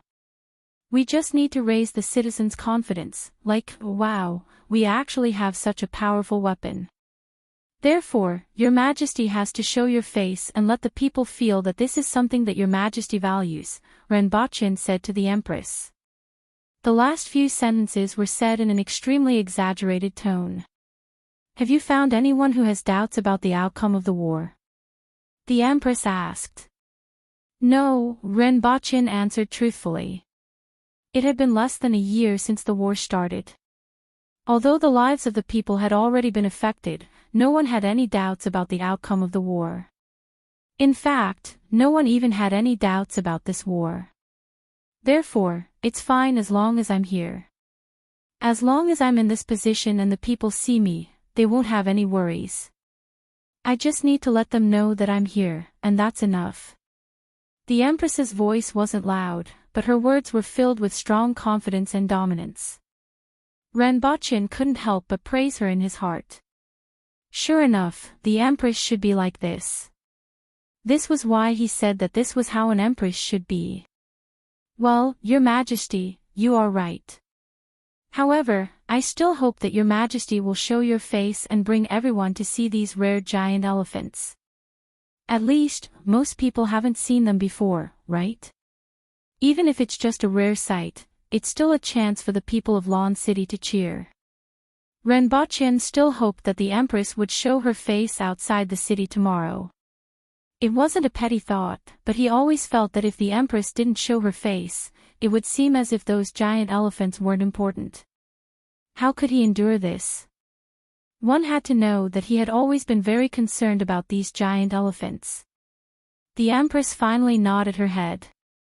As a result, the scene of the Empress leading the court officials out of the city to see the giant elephants took place. When everyone left the city, there were people cheering on both sides of the road and in the shops. This was the influence of the Empress in Dayo. Was it because the Empress was the fourth or fifth most powerful person in the world? It made no difference to everyone. Everyone knew that the Empress was the most powerful person in Dayo. When they arrived at the city gate, they saw a group of huge creatures standing in the distance. Their bodies were covered with rattan armor that was soaked in a special plant juice, and they revealed tusks that were 2 to 3 meters long.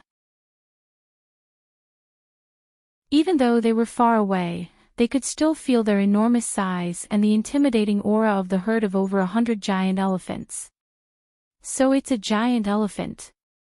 It's rare to see such a large herd. In the past, I only saw a herd of a dozen or so in the south. Although their individual strength isn't considered strong, they can't be underestimated when they charge, Shurqing said as he recalled what he had seen and heard when he saw the elephant soldiers behind the Empress. "This is called a giant elephant? I have never seen it before," Tong Jinye said.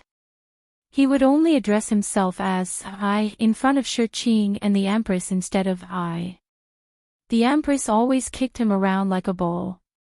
He treated Shurqing this way because of the respect he had for elders and wise men. After so many years, he had already gotten used to it. Everyone stopped outside the gate. Renbochin held the walkie-talkie and ordered, "Advance." Following which, the herd of elephants in the distance let out a series of deep and resounding moos. Subsequently, over 100 giant elephants began to advance, and the ground began to shake. Under the command of the soldiers behind the elephants, the speed of the elephants began to increase, and the ground rumbled incessantly. One by one, the elephants raised their trunks and let out a roar. The herd of elephants charged wildly toward the city gate with the posture of crushing everything in their way. That kind of attitude, that kind of stance, made many people feel a bit surprised. When these huge monsters charged, it was really amazing. Many ordinary Aboriginal commoners near the city gate felt a trace of fear in their hearts when faced with such a landslide and tsunami-like scene. This made them very dissatisfied. Many of them clenched their fists, straightened their necks, and gritted their teeth as they stared at the charging herd of elephants. They didn't let out a cry of alarm or take half a step back. All of them thought to themselves that if they took half a step back today, cried out in alarm, or revealed even the slightest bit of timidity, they would lose face. Damn it, do I still want to be shameless? And in front of Her Majesty. Moreover, the Aboriginals have been hunting for a living since ancient times. We can't be afraid of seeing a few of these fellows in our generation. Otherwise, we won't have the face to return to the 60,000 mountains. Such barbaric beasts aroused the blood and fighting spirit in their blood. It was as if they had returned to the era when their ancestors fought with the various beasts in the 60,000 mountains. For a moment, except for the sound of the elephants running and mooing, all the pointing and gossiping at the city gate had disappeared. Instead, it was somewhat quiet. Renbachien looked back in surprise and saw the commoners clenching their fists with blue veins popping out on their necks and staring ahead with red eyes.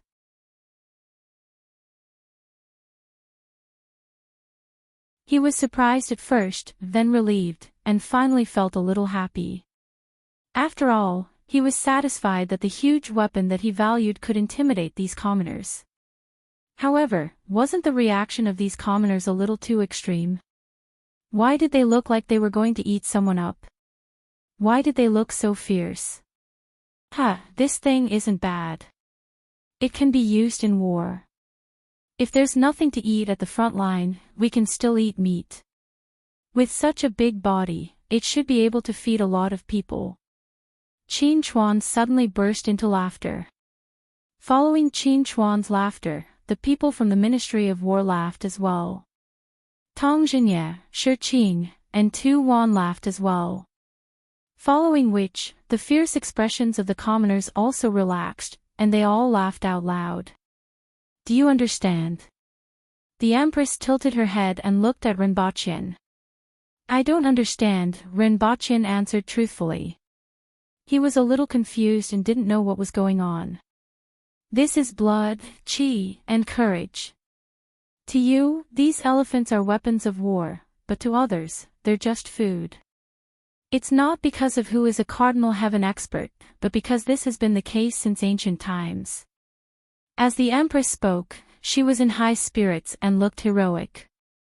She was obviously very satisfied with the performance of the people behind her and the commoners. Renbachien looked at the Empress and then at the people behind him before chuckling.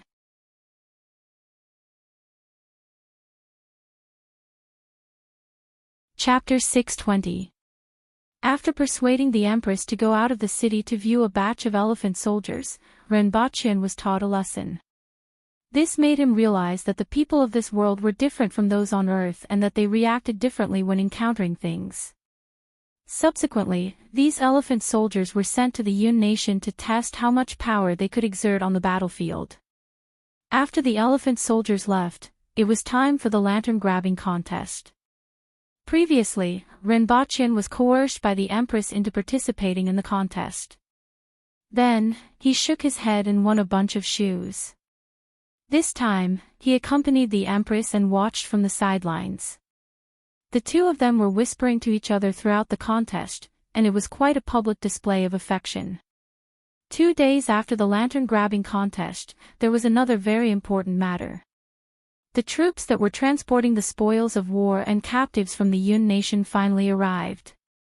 There were close to 100,000 captives, 300 carriages filled with gold, silver, jade, and gemstones, and nearly 1,000 ox carts filled with salt. Originally, there were slightly more than 100,000 captives, but thousands of them died during the month-long journey because they wanted to escape, were beheaded in public, or were injured, and died due to other reasons. In the end, only 96,400 captives arrived. The number reported was a round number of 96,400. In reality, it could be a little more than that.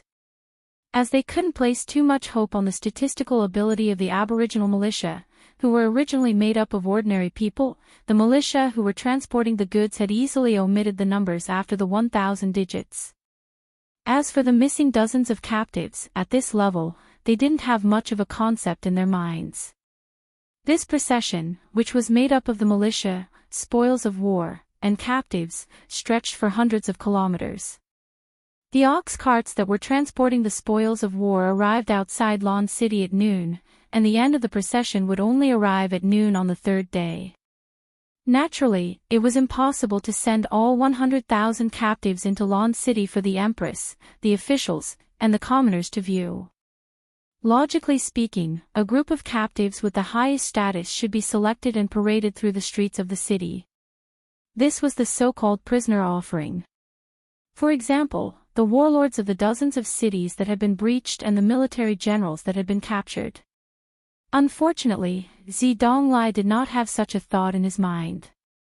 He had a great time killing. Almost all the castellans and officials in dozens of cities were killed by him. The squires who wanted to resist were also killed.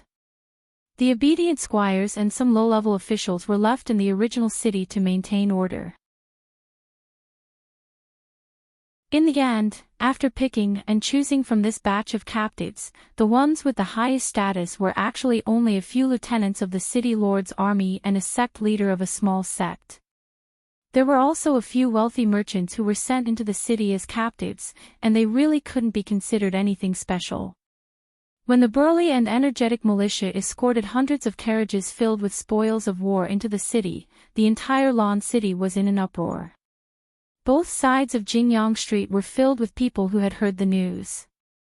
Even the shops on both sides of the street and the open windows on the second floor were filled with people. When they saw the queue, they immediately cheered. The militiamen looked at the crowds on both sides and heard the cheers from both sides, and they all looked excited. Seeing this scene, they felt that it was all worth it. Furthermore, they also understood that they were receiving cheers that should have belonged to the soldiers of the Protectorate of the Northeast. The ox cart at the front was pulling stacked boxes. The heavy ox cart squeaked as it moved along the stone road. Even if the boxes weren't opened, the onlookers could imagine what was in the boxes. Images of the boxes filled with gold, silver, and other valuables popped up in their minds. The reality was just as they thought. More than 100 carriages at the front were filled with gold and silver. Excluding the boxes, each carriage carried 600 kilograms of gold and silver. The 100 carriages contained 60,000 kilograms of gold and silver. Most of it was silver, and a small amount of it was gold. The total value was equivalent to millions of taels of silver. However, there were also some jewels and ornaments that were worth more than twice as much. Behind these 100 carriages were 200 carriages filled with gold and silver utensils, calligraphy, paintings, and other valuable-looking objects. When the cloth covering the carriages was removed, the dazzling gold underneath was revealed. Many items were piled up in a messy manner, giving off a feeling that they were of great value. It took 2 hours for the 200 carriages to pass through the crowd. During this time, the cheers were even louder than before. After passing through the crowd, there were more than 10 haggard-looking captives with their hands tied up and their clothes in rags. All of them lowered their heads and dragged their weak bodies as they staggered forward. Compared to the tall, strong, and fierce-looking aboriginal commoners that crowded both sides of the road, they were like shivering quails. Who are they? At this moment, the commoners stopped cheering. All of them stared at this group of captives and asked around. They seemed to be captives. Beat them to death. Someone immediately shouted. Beat them to death, my ass. They are to be presented to Her Majesty. Are you going to present them to Her Majesty after they are beaten to death? Someone at the side scolded angrily. Oh, that's fine too, that person immediately replied excitedly. It was worth it to be able to take this opportunity to see Her Majesty. It's impossible to present them to Her Majesty. Not in this lifetime. Instead, they will be brought back and given 30 lashes. Don't worry, we will be very gentle, the public order officer, who was standing at the side, immediately said sinisterly. At the thought of the public order officer's barbed whips, everyone immediately shriveled up. The aboriginals were valiant, and there weren't many commoners in Lan City who hadn't been whipped before. Many of them had been sent to the palace twice, thrice, or even more.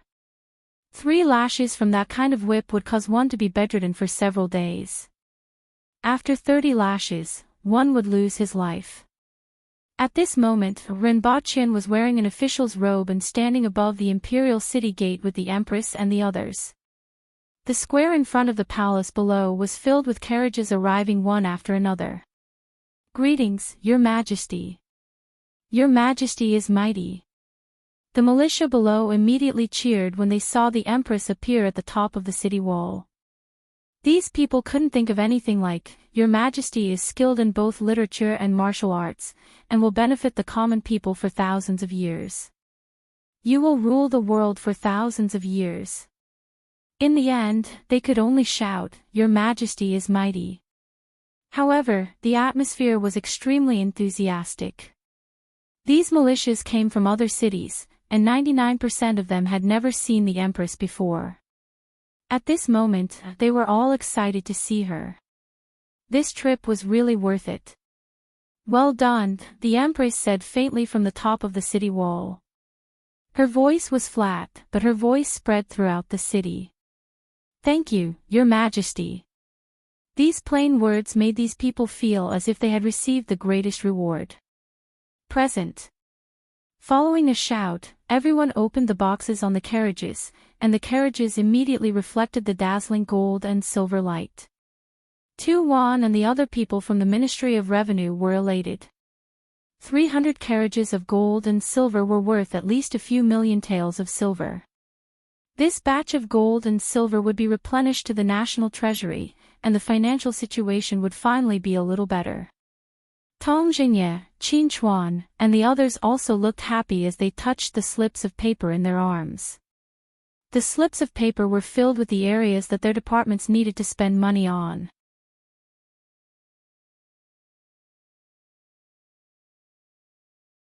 Chapter 621.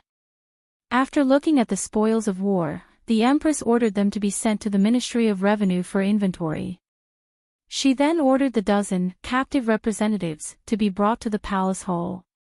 A moment later, more than a dozen shabbily dressed captives were brought into the palace hall while trembling under the gaze of a group of Cardinal Heaven experts.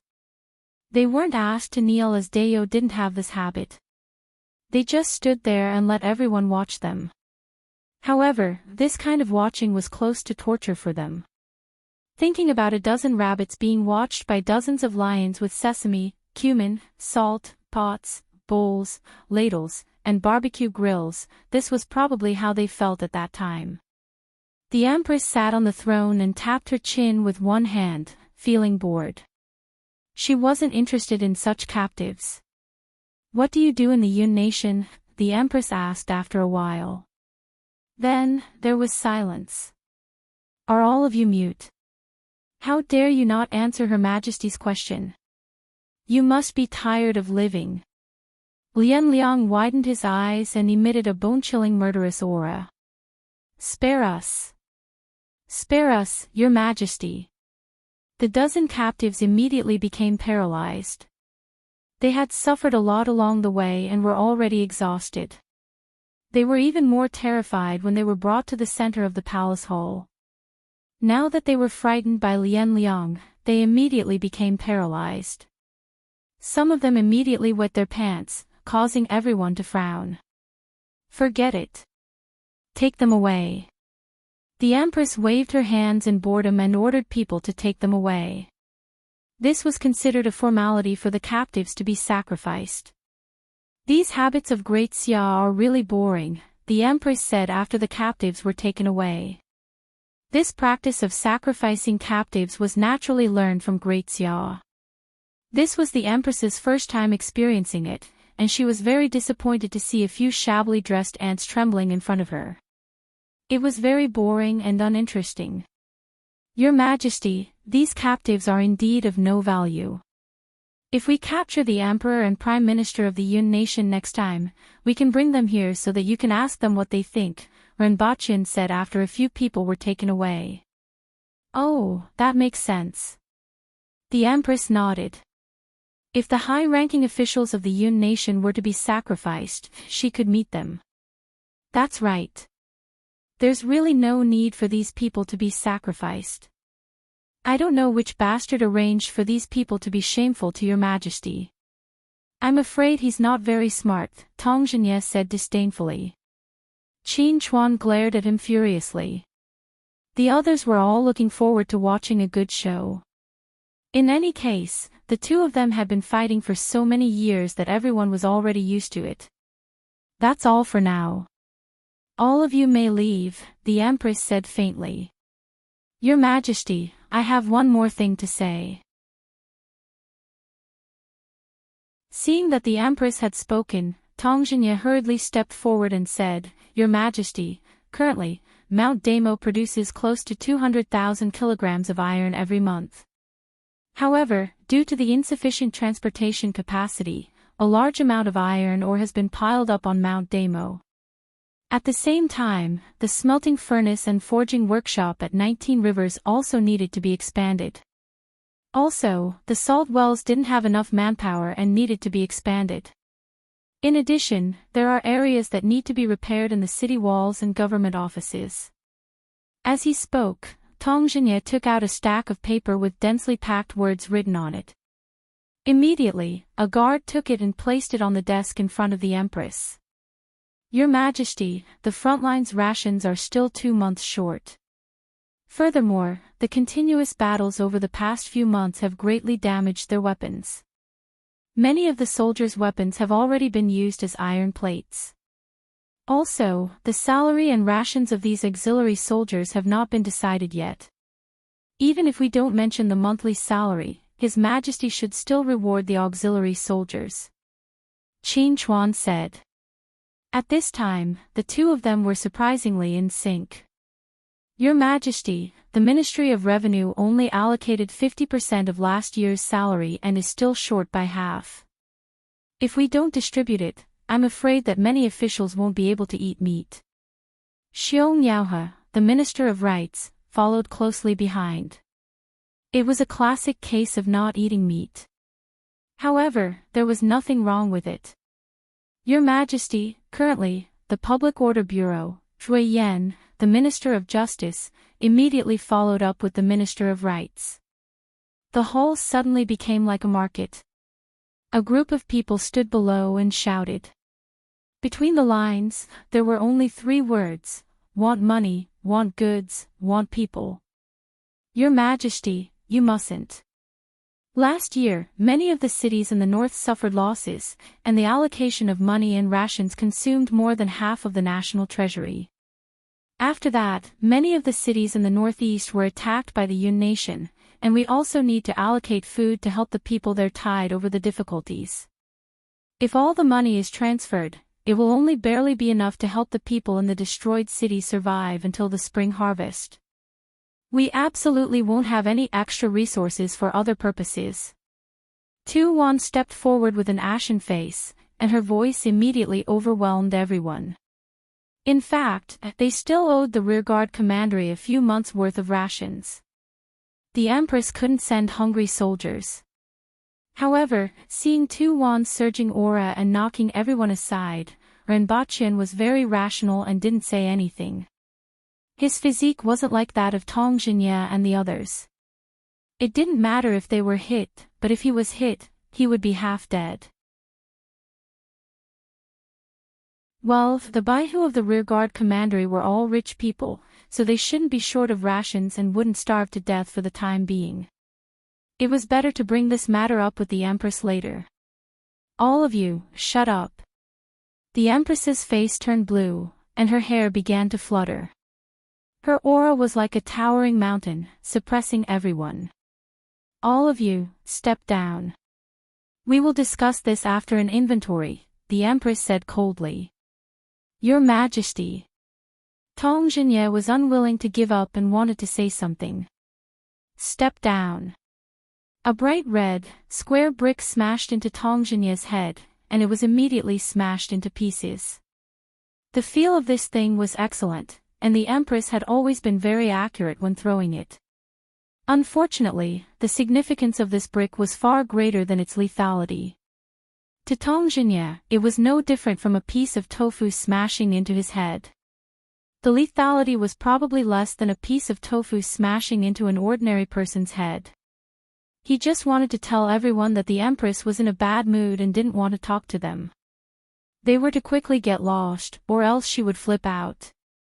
Seeing that the Empress was on the verge of losing her temper, everyone had no choice but to temporarily stop talking and step down.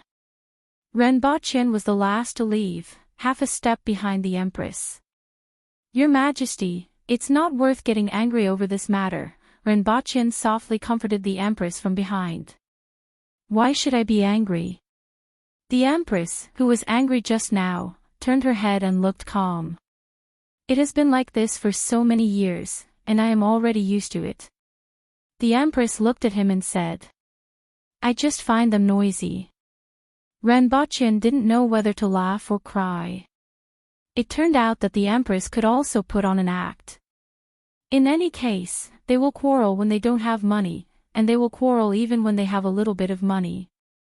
I think that after we conquer the Yun nation and have money, they will stop quarreling, the Empress said. At that time, they will quarrel about other things, Renbochin said after thinking about it. When they are hungry, they think about filling their stomachs. After filling their stomachs, they want to wear warm clothes. When they are full and warm, they will think about other things. The ancient said it well, one thinks about sex when one is full. The Empress kicked Renbochin's calf, and he felt like he heard the sound of bones cracking. What do you think about sex when you are warm? The Empress looked at him coldly and asked. That's what the ancient said, not me. Renbochin hugged his legs and jumped around in circles. Kick him if you want.